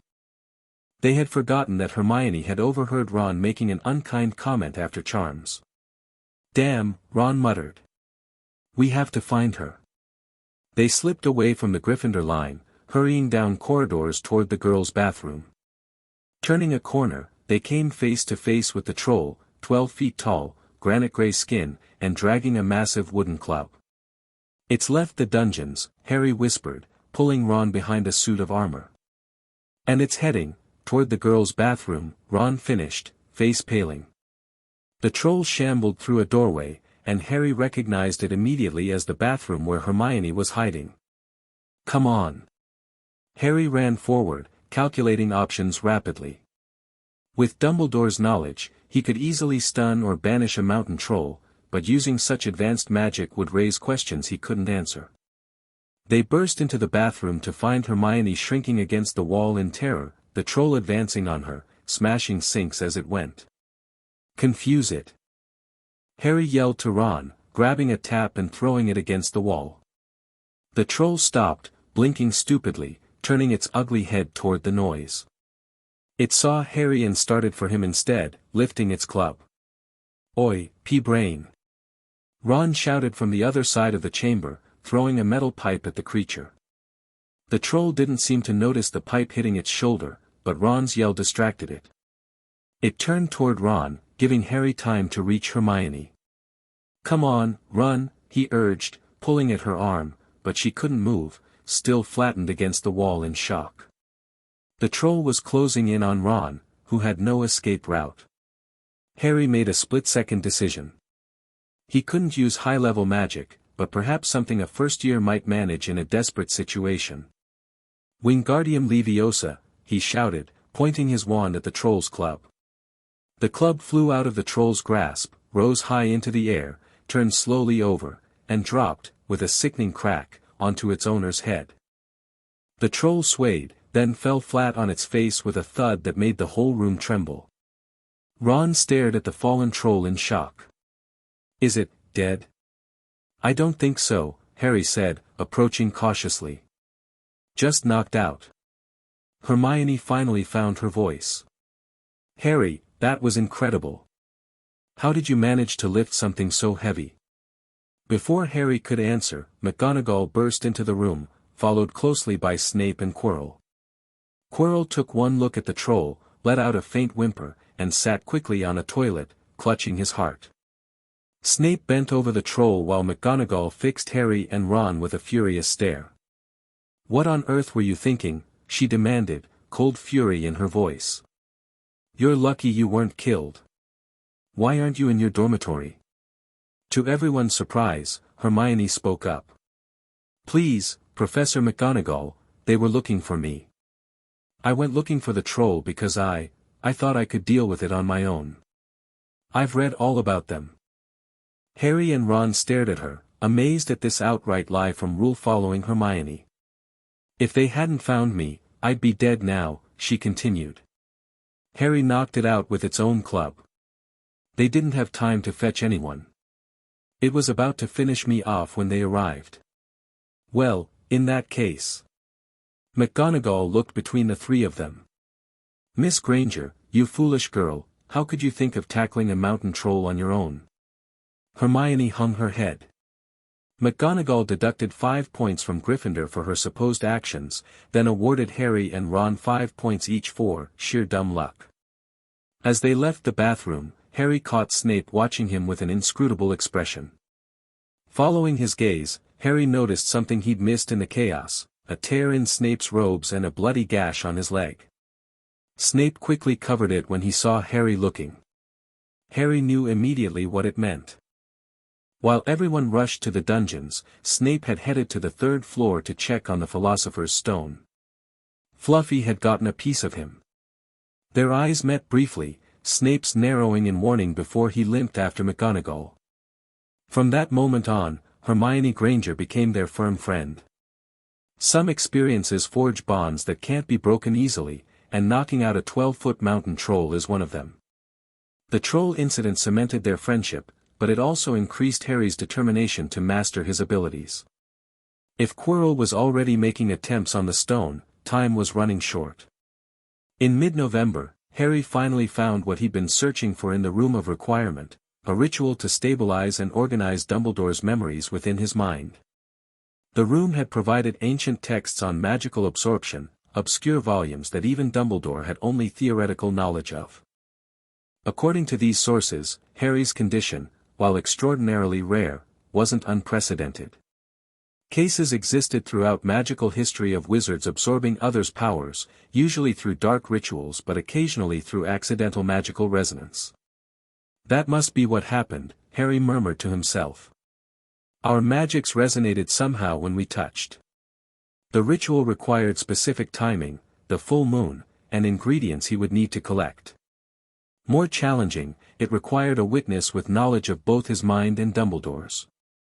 There was only one viable option, Snape. The idea of voluntarily approaching Snape terrified him, but Harry saw no alternative. McGonagall lacked Snape's expertise in mind magic, and no one else knew about his condition. After his regular potions class the following Friday, Harry lingered behind, waiting until the last student had left. "Another question about your deliberately mediocre potion, Potter?" Snape asked without looking up from the essays he was marking. "No, sir. It's about legilimency. And occlumency." Snape's quill paused mid-stroke. Slowly, he set it down and fixed Harry with an intense stare. "Those are advanced magical disciplines rarely studied before NEWT level. Why would a first year be concerned with them?" "Because you used legilimency on me, and I need your help with a ritual that requires someone skilled in both." The blunt statement clearly caught Snape off guard. For a moment, shock registered on his normally impassive face before he controlled it. "Close the door, Potter." Harry did so, then cast a basic privacy charm without thinking. Snape's eyebrows shot up. "That is not a first-year spell." "I know," Harry said simply. "That's part of what I need to discuss." Snape leaned back in his chair, fingers steepled beneath his chin. "I'm listening." Harry took a deep breath. "I know what happened to Dumbledore. I know because I'm the reason he's not here. When we first met, before term started, something happened when we touched. I absorbed his magical core. And parts of his consciousness. The admission hung in the air between them." Snape's expression remained carefully neutral, though his eyes had widened fractionally. "That is impossible," he said finally. "It should be, yes. But it happened. That's why I can perform advanced magic, why I know things I shouldn't. I have access to his knowledge, his memories, even some of his abilities. Professor McGonagall knows. She's been helping me cope." Snape stood suddenly, moving to a cabinet and withdrawing a small vial of clear liquid. "Veritaserum," he said, holding it up. 3 drops will ensure you tell the truth. Are you willing?" "Yes," Harry said without hesitation. "But only if you swear not to reveal what you learn to anyone outside this room without my permission." Snape's lip curled slightly. "You're hardly in a position to make demands, Potter." "I'm not making demands. I'm asking for the same protection Dumbledore gave you when you turned from Voldemort." Snape flinched at the name, then went very still. "How much do you know?" "Everything Dumbledore knew. About your past, your reasons for changing sides, your promise to protect me." For the first time since Harry had known him, Snape looked genuinely shaken. He set the Veritaserum down untouched. "If what you claim is true," he said slowly, "prove it. Tell me something only Albus would know. Something personal between us." Harry closed his eyes, sifting through Dumbledore's memories until he found what he needed. "The night you came to him after hearing the prophecy that sent Voldemort after my parents. You begged him to hide Lily. You said you'd do anything. He asked what you'd give in return for his help, and you said, anything. That's why you've been a spy ever since. Because you loved my mother, and your actions led to her death." When Harry opened his eyes, Snape had gone deathly pale, his hand gripping the edge of his desk so tightly his knuckles whitened. "That doesn't explain why you look like James Potter's clone rather than Albus Dumbledore," he said after a long silence. I didn't become Dumbledore, Harry explained. I absorbed his magic and parts of his consciousness. My body, my identity is still mine, just augmented. And what do you want from me, Potter? I found a ritual that can stabilize these fragments, organize them so they don't overwhelm me. But it requires a witness who understands both minds. You're the only one skilled enough in legilimency who also knew Dumbledore well. Snape considered him for a long moment. When would this ritual take place? The next full moon.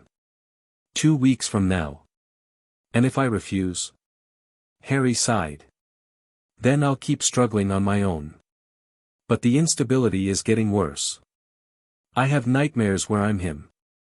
Sometimes I speak in his voice. If it continues. He left the sentence unfinished. Snape turned away, pacing the length of his office. Finally, he stopped. I will assist you, under certain conditions. First, you will tell me everything, how this happened, what you can do, what limitations you've discovered. Second, you will no longer pretend to be an average student in my class. I want to see your true capabilities. And third, you will allow me limited access to Albus's memories regarding certain security matters. Harry considered these terms. I agree to the first two. For the third, I'll allow access only to memories directly related to Voldemort, the Philosopher's Stone, and your role as a spy. Nothing else without specific discussion. Snape nodded curtly. Acceptable.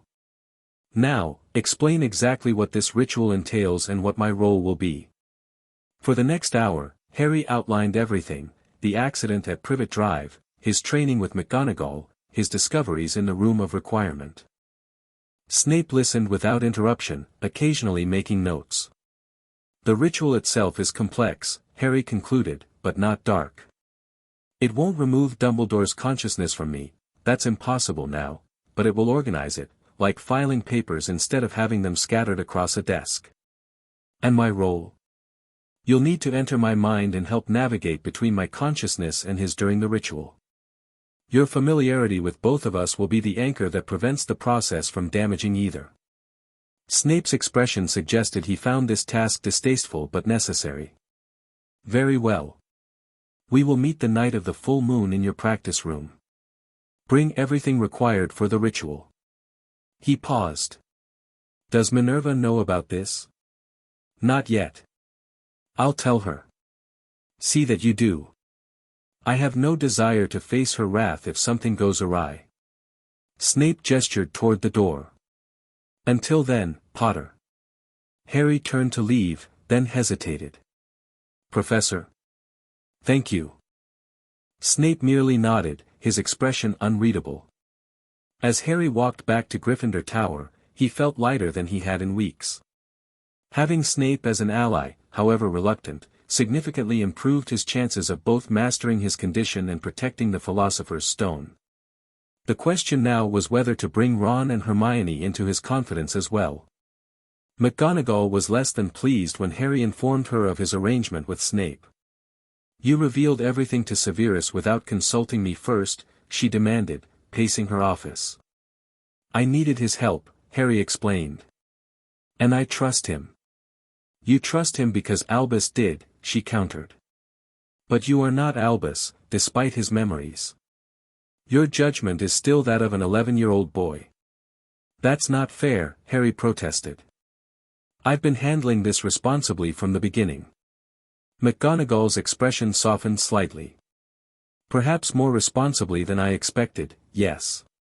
But involving Severus complicates matters. He's already been suspicious. Better to have him as an ally than an investigator. She sighed, removing her glasses to rub the bridge of her nose. What's done is done. I only hope this ritual of yours doesn't cause more harm than good. It won't, Harry assured her. But there's something else we need to discuss. The Philosopher's Stone. McGonagall stiffened. How do you know about that? Dumbledore's memories. I know it's hidden on the 3rd floor, and I know Quirrell is trying to steal it for Voldemort. That is a very serious accusation, Potter.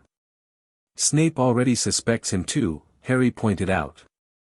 He went to check on the stone during the troll incident. Got bitten by Fluffy. McGonagall sat heavily in her chair. Severus mentioned his concerns, yes. But without proof, the troll was a diversion, Harry insisted. Quirrell let it in, then pretended to discover it. Classic misdirection. Even if that's true, the stone is well protected. All the teachers contributed enchantments. But without Dumbledore. Harry left the implication hanging. McGonagall's lips thinned. I have personally reinforced the protections. The stone is safe. Harry wasn't convinced but knew better than to argue further. Instead, he changed tactics. There's one more thing, Professor. My friends, Ron and Hermione. I'm considering telling them the truth about my condition. This clearly surprised her. Are you certain that's wise? The more people who know. They're already suspicious. And I trust them. If I'm going to face whatever's coming, I'd rather not do it alone. McGonagall studied him thoughtfully. You truly believe we're headed for some confrontation? Voldemort's determined to return. With or without the stone, he'll find a way. When he does, I'll need allies who understand what I'm capable of. She nodded slowly. Very well. Use your judgment regarding Mr. Weasley and Miss Granger.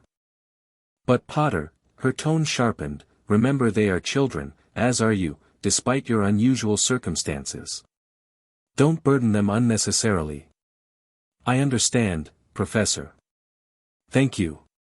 As Harry left her office, he considered how to approach this conversation with his friends. It wouldn't be easy to explain, and they might not believe him at first.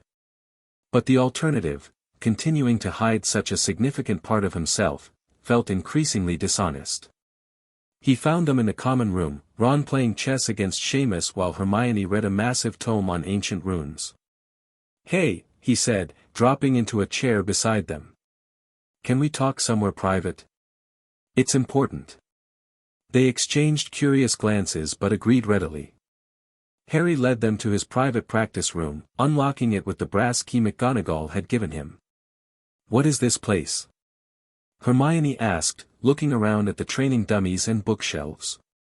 How did you get a private room? That's part of what I need to tell you, Harry said, closing the door and casting privacy charms. But first, I need to show you something. He drew his wand and pointed it at one of the practice dummies. Expecto Patronum. A brilliant silver stag erupted from his wand, cantering around the room before dissolving into mist. Ron and Hermione stared, open-mouthed. That's a Patronus, Hermione whispered. A fully corporeal Patronus. That's an EWT-level magic. I know, Harry said simply. I can do a lot of things I shouldn't be able to do. For the next hour, he demonstrated advanced spells, then finally sat down to explain everything, the absorption of Dumbledore's core, the fragmented memories, his training to control the power, and his arrangement with Snape for the upcoming ritual. Ron and Hermione listened in stunned silence, their expressions shifting from disbelief to amazement to concern. Bloody hell, Ron said when Harry finally finished. You've got Dumbledore in your head. Parts of him, Harry clarified. His knowledge, some of his abilities. But I'm still me. That's why you always know answers in class, Hermione realized. And why you hold back sometimes. Harry nodded. I didn't want to draw attention. But Harry, this is incredible, she continued, eyes bright with fascination. The magical theory implications alone, it's also dangerous, he interrupted. If the Ministry found out, they'd probably lock me up for study. And if Voldemort knew? Ron flinched at the name but looked determined. We won't tell anyone. Right, Hermione? Of course not, she agreed immediately. But Harry, how can we help? There must be something we can do. Harry smiled, relief washing through him at their acceptance. Actually, there is. The ritual I'm doing with Snape in 2 weeks, it requires preparation. There are ingredients to gather, calculations to make. Count us in, Ron said firmly. Though working with Snape, he made a face. That's rough, mate. He's on our side, Harry assured him. Just not very pleasant about it. What about the Philosopher's Stone? Hermione asked, pragmatic as ever. If you know Quirrell's trying to steal it, shouldn't we do something? McGonagall doesn't think there's enough evidence yet. But I'm keeping an eye on him. Harry hesitated, then added, there's something else you should know. In Dumbledore's memories, we, the 3 of us, end up protecting the stone ourselves at the end of the year. Ron's eyes widened. We do. How? It's complicated. And things may happen differently now, with Dumbledore incapacitated and me, changed. Hermione's brow furrowed in concentration. So we need to prepare for anything. Research protective spells, practice defense. And keep our eyes open, Harry finished. Quirrell isn't working alone. He didn't mention Voldemort specifically, not wanting to overwhelm them with too much at once. There would be time for that revelation later. So, Ron said, breaking the thoughtful silence that had fallen, you can do any spell Dumbledore could? Even turn people into ferrets or something? Harry laughed, tension breaking. Not everything. And transfiguring people is strictly regulated. Show us something else, Ron urged, eyes bright with excitement now that the shock had worn off. Harry obliged with a series of increasingly impressive demonstrations, conjuring birds from thin air, creating dancing flames that changed color at his command, temporarily transforming a desk into a small pig and back again. Hermione watched with scholarly interest, asking detailed questions about the theory behind each spell. Ron simply gaped in amazement. By the time they returned to Gryffindor Tower that evening, a new understanding existed between the 3 of them.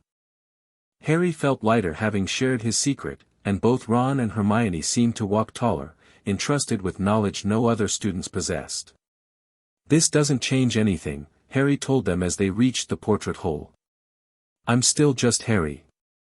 Just Harry with the most powerful wizard's knowledge crammed in his head, Ron muttered, grinning. It changes everything, Hermione corrected more seriously. But in a good way. Now we can help you properly. As they entered the common room, they were greeted by the familiar sight of students doing homework, playing games, and chatting by the fire. A perfect picture of normal school life. Harry knew this normalcy was temporary. Soon, he would perform a ritual that would forever alter his connection to Dumbledore's consciousness. Soon after that, Quirrell would make another move toward the stone. But for now, surrounded by his friends who accepted him despite his strangeness, Harry allowed himself to enjoy the moment of peace. The weeks leading up to the full moon passed in a flurry of preparation.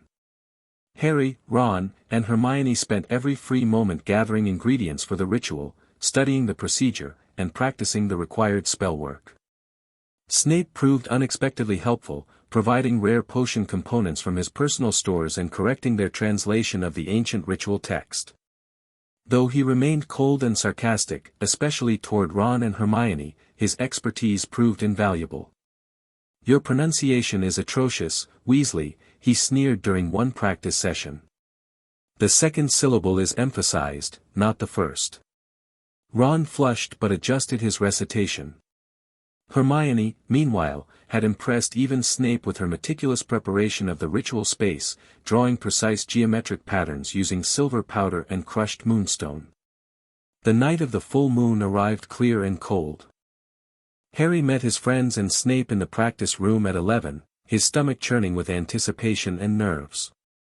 Everything is prepared, Snape confirmed, inspecting Hermione's patterns on the floor. Miss Granger's work is adequate. From Snape, this constituted high praise. Hermione beamed despite herself. Mr. Weasley will monitor the outer circle, Snape continued. Miss Granger will maintain the inner circle and track the lunar position. Potter and I will perform the core ritual. Any questions? There were none. They had rehearsed extensively. Very well. Positions. Ron and Hermione moved to their designated places. Snape directed Harry to the center of the complex pattern. Remove your outer robes and shirt, Snape instructed. The symbols must be drawn directly on your skin. Harry complied, shivering slightly in the cool air. Using a brush dipped in a silvery potion, Snape painted intricate runes across Harry's chest, back, and forehead, murmuring incantations as he worked. These will help channel the energies, he explained, his usual sarcasm absent for once. Keep you from being overwhelmed during the transition. When the preparations were complete, Harry sat cross-legged in the center of the pattern. Snape knelt opposite him, obsidian eyes glittering in the candlelight. Clear your mind, he instructed. When I enter your consciousness, do not resist. Harry nodded, closing his eyes and taking deep breaths. He felt Snape's cool fingertips press against his temples. Legilimens, Snape whispered. The room dissolved around them. Harry found himself standing in a vast, chaotic library, his mindscape, representing his knowledge and memories. Shelves stretched in all directions, some neat and organized, others collapsed with books and papers scattered everywhere. Beside him stood Snape, looking less substantial than in the physical world, but still imposing in his black robes. This is your mind, Potter, Snape said, voice echoing strangely. Surprisingly ordered in some areas, complete chaos in others. The ordered sections are mine, Harry explained. The chaos is Dumbledore's knowledge, not properly integrated. Snape nodded. Show me. Harry led him through the mental library, pointing out areas where Dumbledore's memories had bled into his own, shelves where ancient tomes in languages Harry had never studied sat alongside his own childhood picture books, advanced magical theories intermixed with homework assignments. There, Snape said suddenly, pointing to a door Harry had never noticed before. It pulsed with golden light. That's the primary connection point. They approached the door cautiously.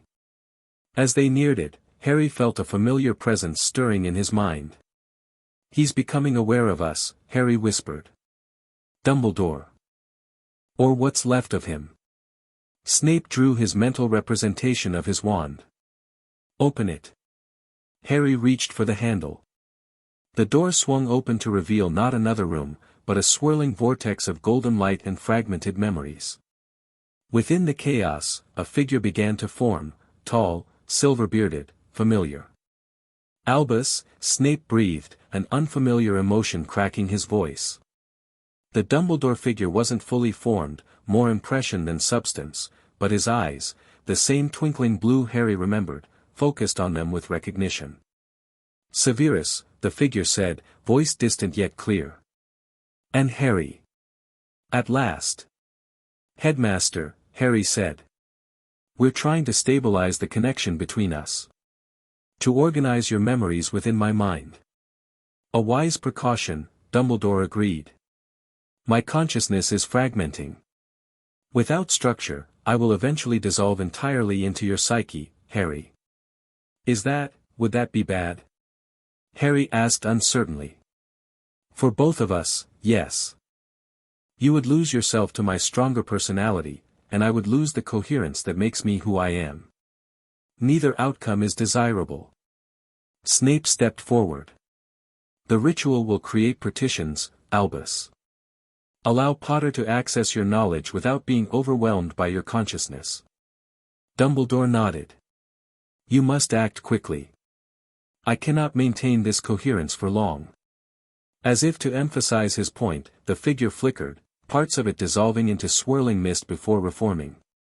Begin the ritual, Severus, Harry urged. I'll try to hold him together. In the physical world, Ron and Hermione watched as silver light began emanating from the ritual circle. Harry's body levitated slightly, the runes on his skin glowing golden against the silver background. Snape remained kneeling, his hands still pressed to Harry's temples, his lips moving in continuous incantation.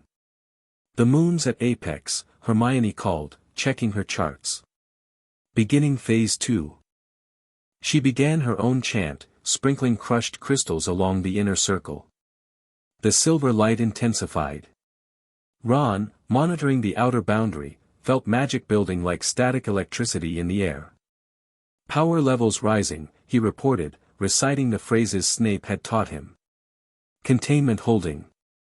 Inside Harry's mind, the work was far more complex. Snape was constructing mental architecture, shelves, filing systems, drawers, creating order from chaos while Harry held Dumbledore's fragmenting consciousness together. Each memory must be catalogued, Snape instructed, each skill properly stored. Think of it as a library with restricted sections. You'll have access to everything, but only by conscious choice, not random intrusion. Harry nodded, focusing on helping Dumbledore's memories flow into the structures Snape created. It was exhausting, delicate work. Each memory had to be examined briefly to determine its nature, then directed to the appropriate location. Spells to the Grand Archive of Magical Knowledge. Personal memories to a pensieve-like repository. Emotional impressions to a sealed chamber that would prevent them from bleeding into Harry's own feelings. As they worked, Dumbledore's apparition grew dimmer but more defined, the chaotic swirling around him calming. "It's working," Harry said, hope rising. "He's stabilizing." Snape nodded, sweat beading his mental projection's forehead despite the impossibility of such a physical reaction in this realm. "The final phase," he said. "We must create the master control, the mechanism by which you'll access these memories intentionally rather than randomly." This proved the most difficult part. Together, they constructed a mental interface, a simplified version of Dumbledore's office, with filing cabinets representing different knowledge domains and a pensieve for accessing specific memories. "When you wish to recall something," Snape explained, "visualize this office. Open the appropriate cabinet. The information will be available without overwhelming you." Finally, after what felt like hours, the structure was complete. Dumbledore's apparition, now fully formed but translucent, stood before them. "Well done," he said, smiling gently. "I believe this will hold." "Will you still be conscious?" Harry asked hesitantly. "Still be you?" In a manner of speaking, Dumbledore replied. "Not actively, not constantly, but I will retain coherence. When you access my memories, you'll find not just information but context. My perspective will be available to you, though the final decisions will always be yours, Harry." He turned to Snape. "Thank you, Severus. As always, your skills exceed expectations." Snape inclined his head slightly. "There are matters we must discuss, Albus." "The stone, I know," Dumbledore interrupted. "Harry has been monitoring the situation. Trust him, Severus. And trust yourself." His form began to fade. "The ritual is completing. We must each return to our proper places." "Goodbye, Professor," Harry said softly. Dumbledore smiled one last time. "Not goodbye, Harry. Never that. I am with you now, always." He dissolved into golden light that flowed into the newly organized structures of Harry's mindscape. Back in the physical world, the ritual reached its climax. The silver light from the circles pulsed once, twice, then flashed blindingly bright before fading entirely. Harry's body settled gently back to the floor. The runes on his skin glowed golden for a moment longer, then sank beneath his skin, leaving no mark. Snape removed his hands from Harry's temples, looking exhausted but satisfied. "It is done." Hermione rushed forward. "Harry? Are you all right?" Harry's eyes fluttered open. For a moment, they glowed with the same golden light that had marked the runes, then returned to their normal green. "I'm fine," he said, his voice stronger and clearer than it had been in months. "Better than fine." It worked. He sat up, marveling at the change. His mind felt organized, sharp, the constant background noise of Dumbledore's memories now silent until called upon. Yet he could still sense the vast knowledge waiting, accessible but no longer intrusive. "Bloody brilliant," Ron breathed, dropping down beside him. "You had us worried when you started floating."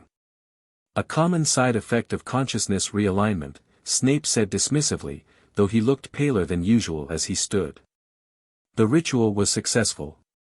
Potter's mind should now be properly partitioned. "It feels amazing," Harry said, accepting the shirt Hermione handed him.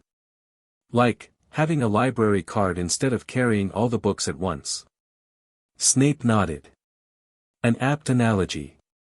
You should rest now. The mental reorganization will continue while you sleep, strengthening the partitions." "What about Dumbledore?" Hermione asked hesitantly. "Is he still in there?" In a manner of speaking, Harry replied, echoing Dumbledore's own words. "His knowledge, his memories, even aspects of his personality, they're all still accessible. But organized now, under my control." Snape began dismantling the ritual components, carefully storing the more valuable ingredients. "We should leave separately. Potter, you will remain here until morning. The transition may cause magical fluctuations that would be difficult to explain if witnessed." Harry nodded, already feeling waves of exhaustion crashing over him. "We'll bring your breakfast," Ron promised as Hermione conjured a comfortable cot from a nearby desk. "Thanks," Harry said, lying down. "Both of you. And you too, Professor." Snape merely inclined his head before sweeping from the room, components packed in a black leather case. Ron and Hermione lingered a moment longer, helping Harry get comfortable. "Rest now," Hermione said, her voice soft with concern. "We'll check on you in a few hours." As they left, dimming the lights behind them, Harry closed his eyes and explored his newly organized mind. The mental version of Dumbledore's office waited exactly as they'd constructed it, every file in place, the pensieve glowing softly in the corner. He was still Harry Potter. But now he had the tools to use Albus Dumbledore's knowledge without being consumed by it. As he drifted toward sleep, Harry felt more confident than he had since the absorption. Whatever challenges lay ahead, Quirrell, the stone, Voldemort's eventual return, he was finally ready to face them. The weeks following the ritual brought dramatic improvements. Harry's nightmares ceased almost entirely. His control over magic strengthened significantly. Best of all, he could now access specific memories or knowledge without being flooded by unwanted information.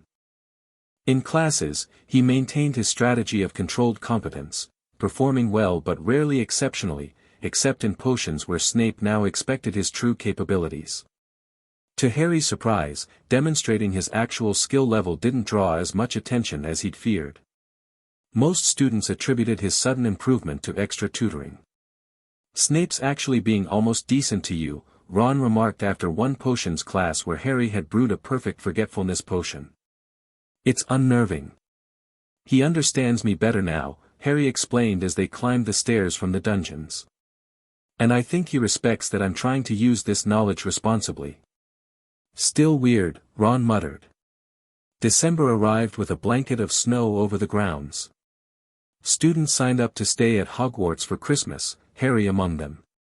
The Dursleys certainly wouldn't welcome him back, and he had no desire to see them anyway.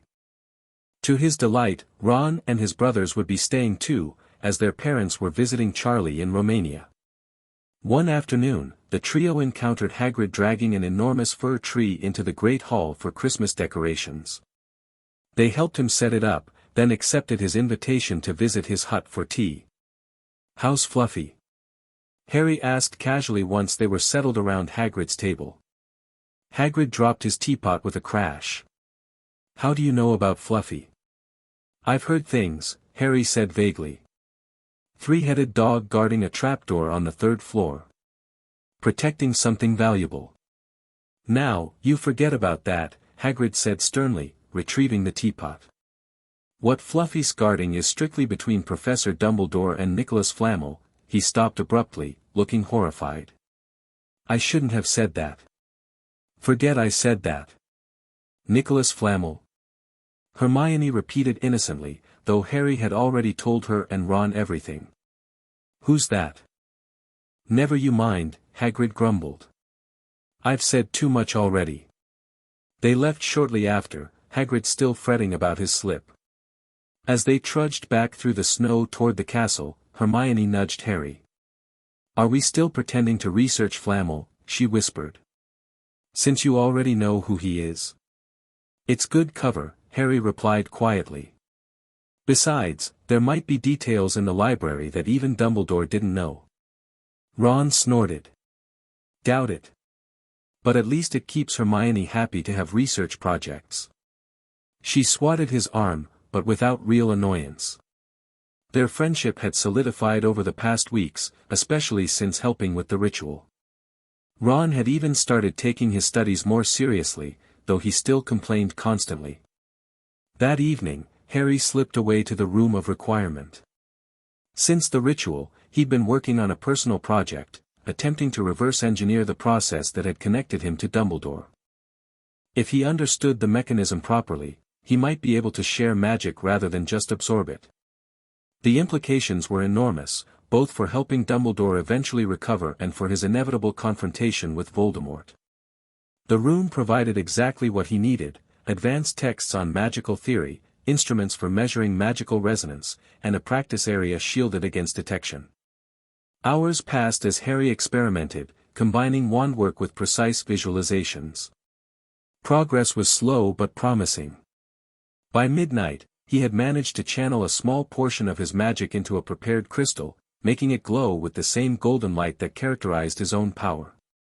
Getting closer, he murmured, exhausted but satisfied. As he prepared to leave, the room suddenly shifted around him, adding a large mirror he hadn't requested. It stood in an ornate gold frame, inscribed along the top with the words, Eris stra eru oit ube kafru oit anwosi. Harry froze, recognizing it immediately from Dumbledore's memories, the mirror of Eris, showing the deepest desire of anyone who looked into it. Cautiously, he approached it. Despite knowing what to expect, he wasn't prepared for the emotional impact when the mirror's surface cleared. He saw himself, but not alone. On either side stood his parents, James and Lily Potter, just as he'd seen in photographs. Behind them, a crowd of other Potters smiled and waved. Family he'd never known. And beside this Harry in the mirror stood another figure, tall, silver-bearded, blue eyes twinkling. Albus Dumbledore, whole and healthy, a hand resting on Mirror Harry's shoulder. Tears pricked Harry's eyes. His deepest desire, family, belonging, and Dumbledore restored without sacrificing the connection they now shared. I know what it shows, he said aloud, tearing his gaze away from the mirror. I won't be trapped by it. The room seemed to approve, the mirror fading away as quickly as it had appeared. In its place stood a simple wooden chest. Harry opened it to find a silvery cloak, his father's invisibility cloak, which Dumbledore had intended to give him for Christmas. Harry lifted it reverently, recognizing it both from Dumbledore's memories and as a family heirloom. The material flowed like water through his fingers. Thank you, he whispered, unsure if he was thanking the room, Dumbledore, or both. He slipped the cloak around his shoulders, instantly vanishing from sight. With this, exploring the castle would become much easier, as would investigating the stone's protections if necessary. As Harry made his way back to Gryffindor Tower beneath the cloak, he wondered if the real mirror of Eris had already been moved to its place in the stone's protections. If so, Dumbledore's memory suggested it now formed the final safeguard, enchanted to trap Voldemort with his desire for the stone. But without Dumbledore to monitor it, how secure was that protection? Harry resolved to check for himself, and soon. Christmas morning dawned bright and cold. Harry woke to Ron throwing a pillow at his head. Presents! Ron exclaimed, already tearing into his own pile. Harry sat up, surprised to see several packages at the foot of his bed. The Dursleys had never given him proper gifts. From Hagrid, he received a hand-carved wooden flute. Mrs. Weasley, remarkably, had sent a hand-knitted sweater and homemade fudge after Ron apparently mentioned Harry wasn't expecting any presents. Hermione gave him a luxury eagle feather quill. There was even a gift from the Dursleys, a 50-pence piece taped to a note saying, "Received your message." That's friendly, Harry remarked, showing Ron the coin. Weird. Ron said, fascinated by the Muggle money. Can I keep this? Sure, Harry laughed, turning to his final package, though he already had his father's cloak hidden in his trunk, having received it earlier from the Room of Requirement. This last gift contained a beautiful carved wooden box. Inside lay a set of crystal vials filled with swirling silver substance, memories, Harry realized. A note in Snape's spidery handwriting accompanied them, for your collection. Use them wisely. Examining the vials carefully, Harry recognized labels in Snape's hand: Lily Evans, First Accidental Magic, Lily Evans, Receiving Hogwarts Letter, Lily Evans, First Potions Class. Memories of his mother. From Snape's perspective. Harry stared at them, deeply moved by the unexpected gift. Snape, despite his ongoing antagonism in public, had given him something priceless, glimpses of his mother's childhood. What's that? Ron asked, mouth full of chocolate. Just some potion samples, Harry lied, carefully closing the box. From Snape, for extra study. Ron made a face. Homework as a Christmas present? That's harsh, mate. Harry smiled. Actually, I think it's perfect. The day proceeded with a magnificent feast in the Great Hall, wizard crackers that exploded with far more impressive contents than Muggle ones, and an epic snowball fight on the grounds.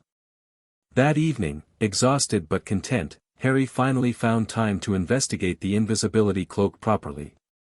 After his roommates fell asleep, he slipped it on and ventured out into the castle.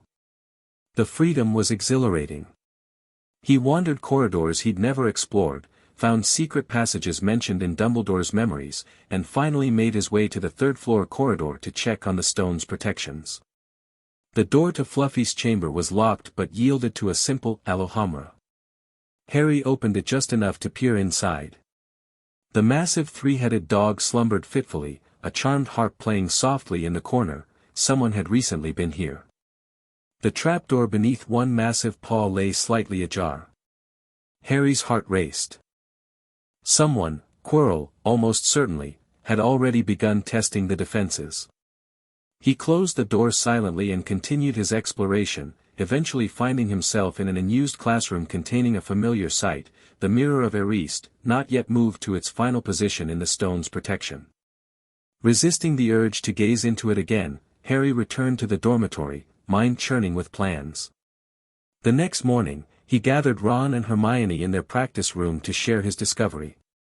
Someone's been past Fluffy, he explained. The protections are being tested.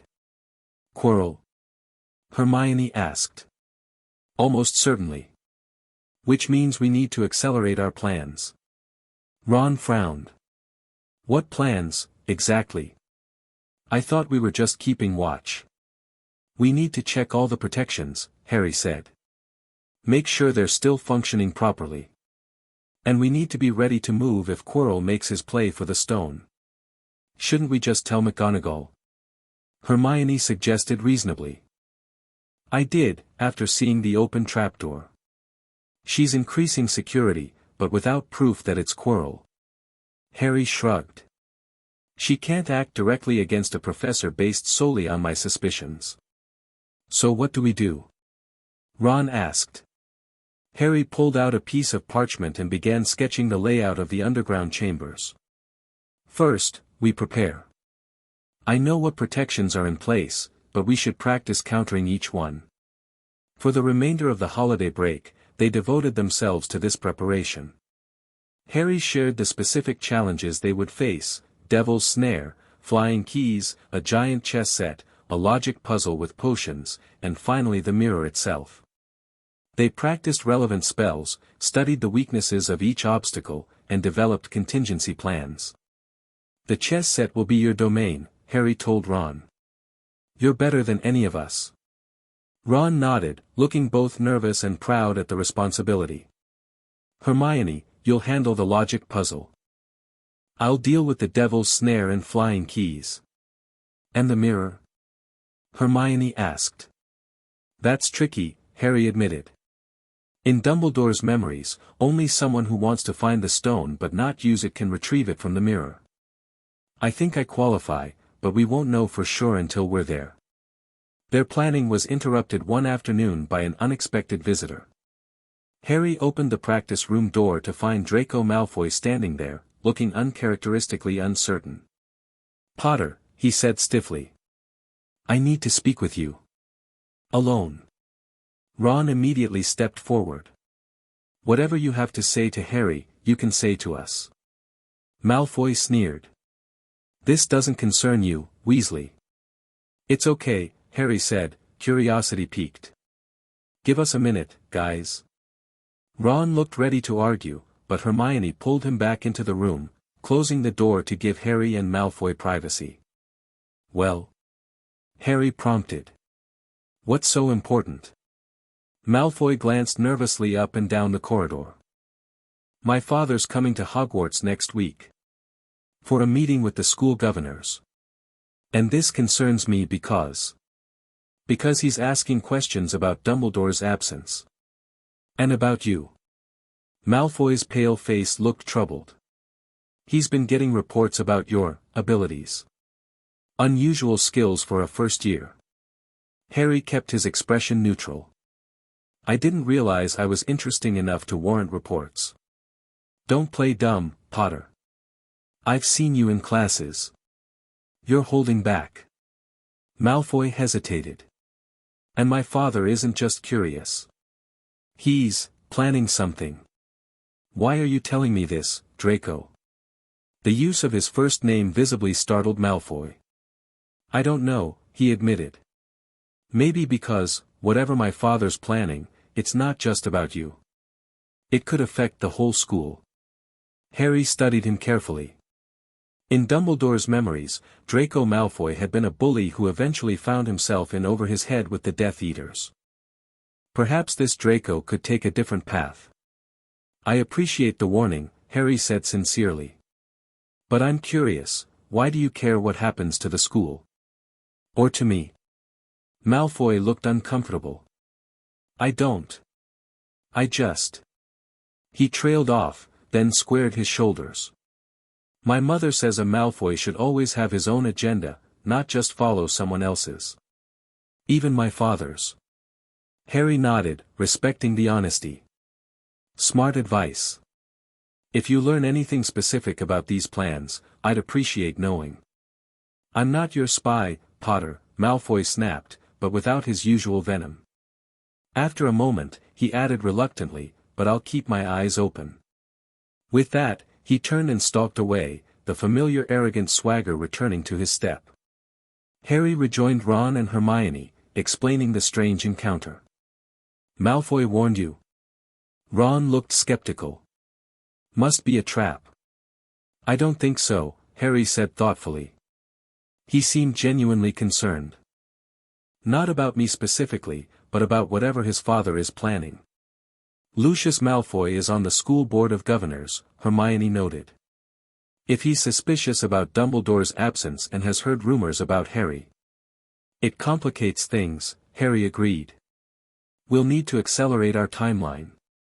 Check the stone's protection sooner rather than later." That night, Harry visited McGonagall's office to share this new development. She listened gravely to his report. "Lucius has been pressing for information about Albus for weeks," she confirmed. "I've maintained the research sabbatical story, but he's persistent." "Could he remove you as acting headmistress?" Harry asked. "Possibly, with enough governor support. But his true agenda likely concerns the stone. Lucius had connections to you-know-who during the war, though he claimed to be under the Imperius curse." "He wasn't," Harry said flatly, drawing on Dumbledore's memories. "He was a willing Death Eater." McGonagall nodded grimly. "I suspected as much. If he's taking an interest in you, and in Albus's absence, he might be working with Quirrell," Harry finished. "Or at least creating distractions that would help Quirrell succeed." "I'll strengthen the protective enchantments again," McGonagall promised. "And alert the other heads of houses to be vigilant." Harry hesitated, then asked, "How is Professor Dumbledore?" Has there been any improvement? McGonagall's expression softened slightly. Small signs. The healers report occasional something went wrong with this response, please try again. Move forward into the next chapter. The end. Thank you for watching this video. Please be sure to subscribe to our channel and like this video.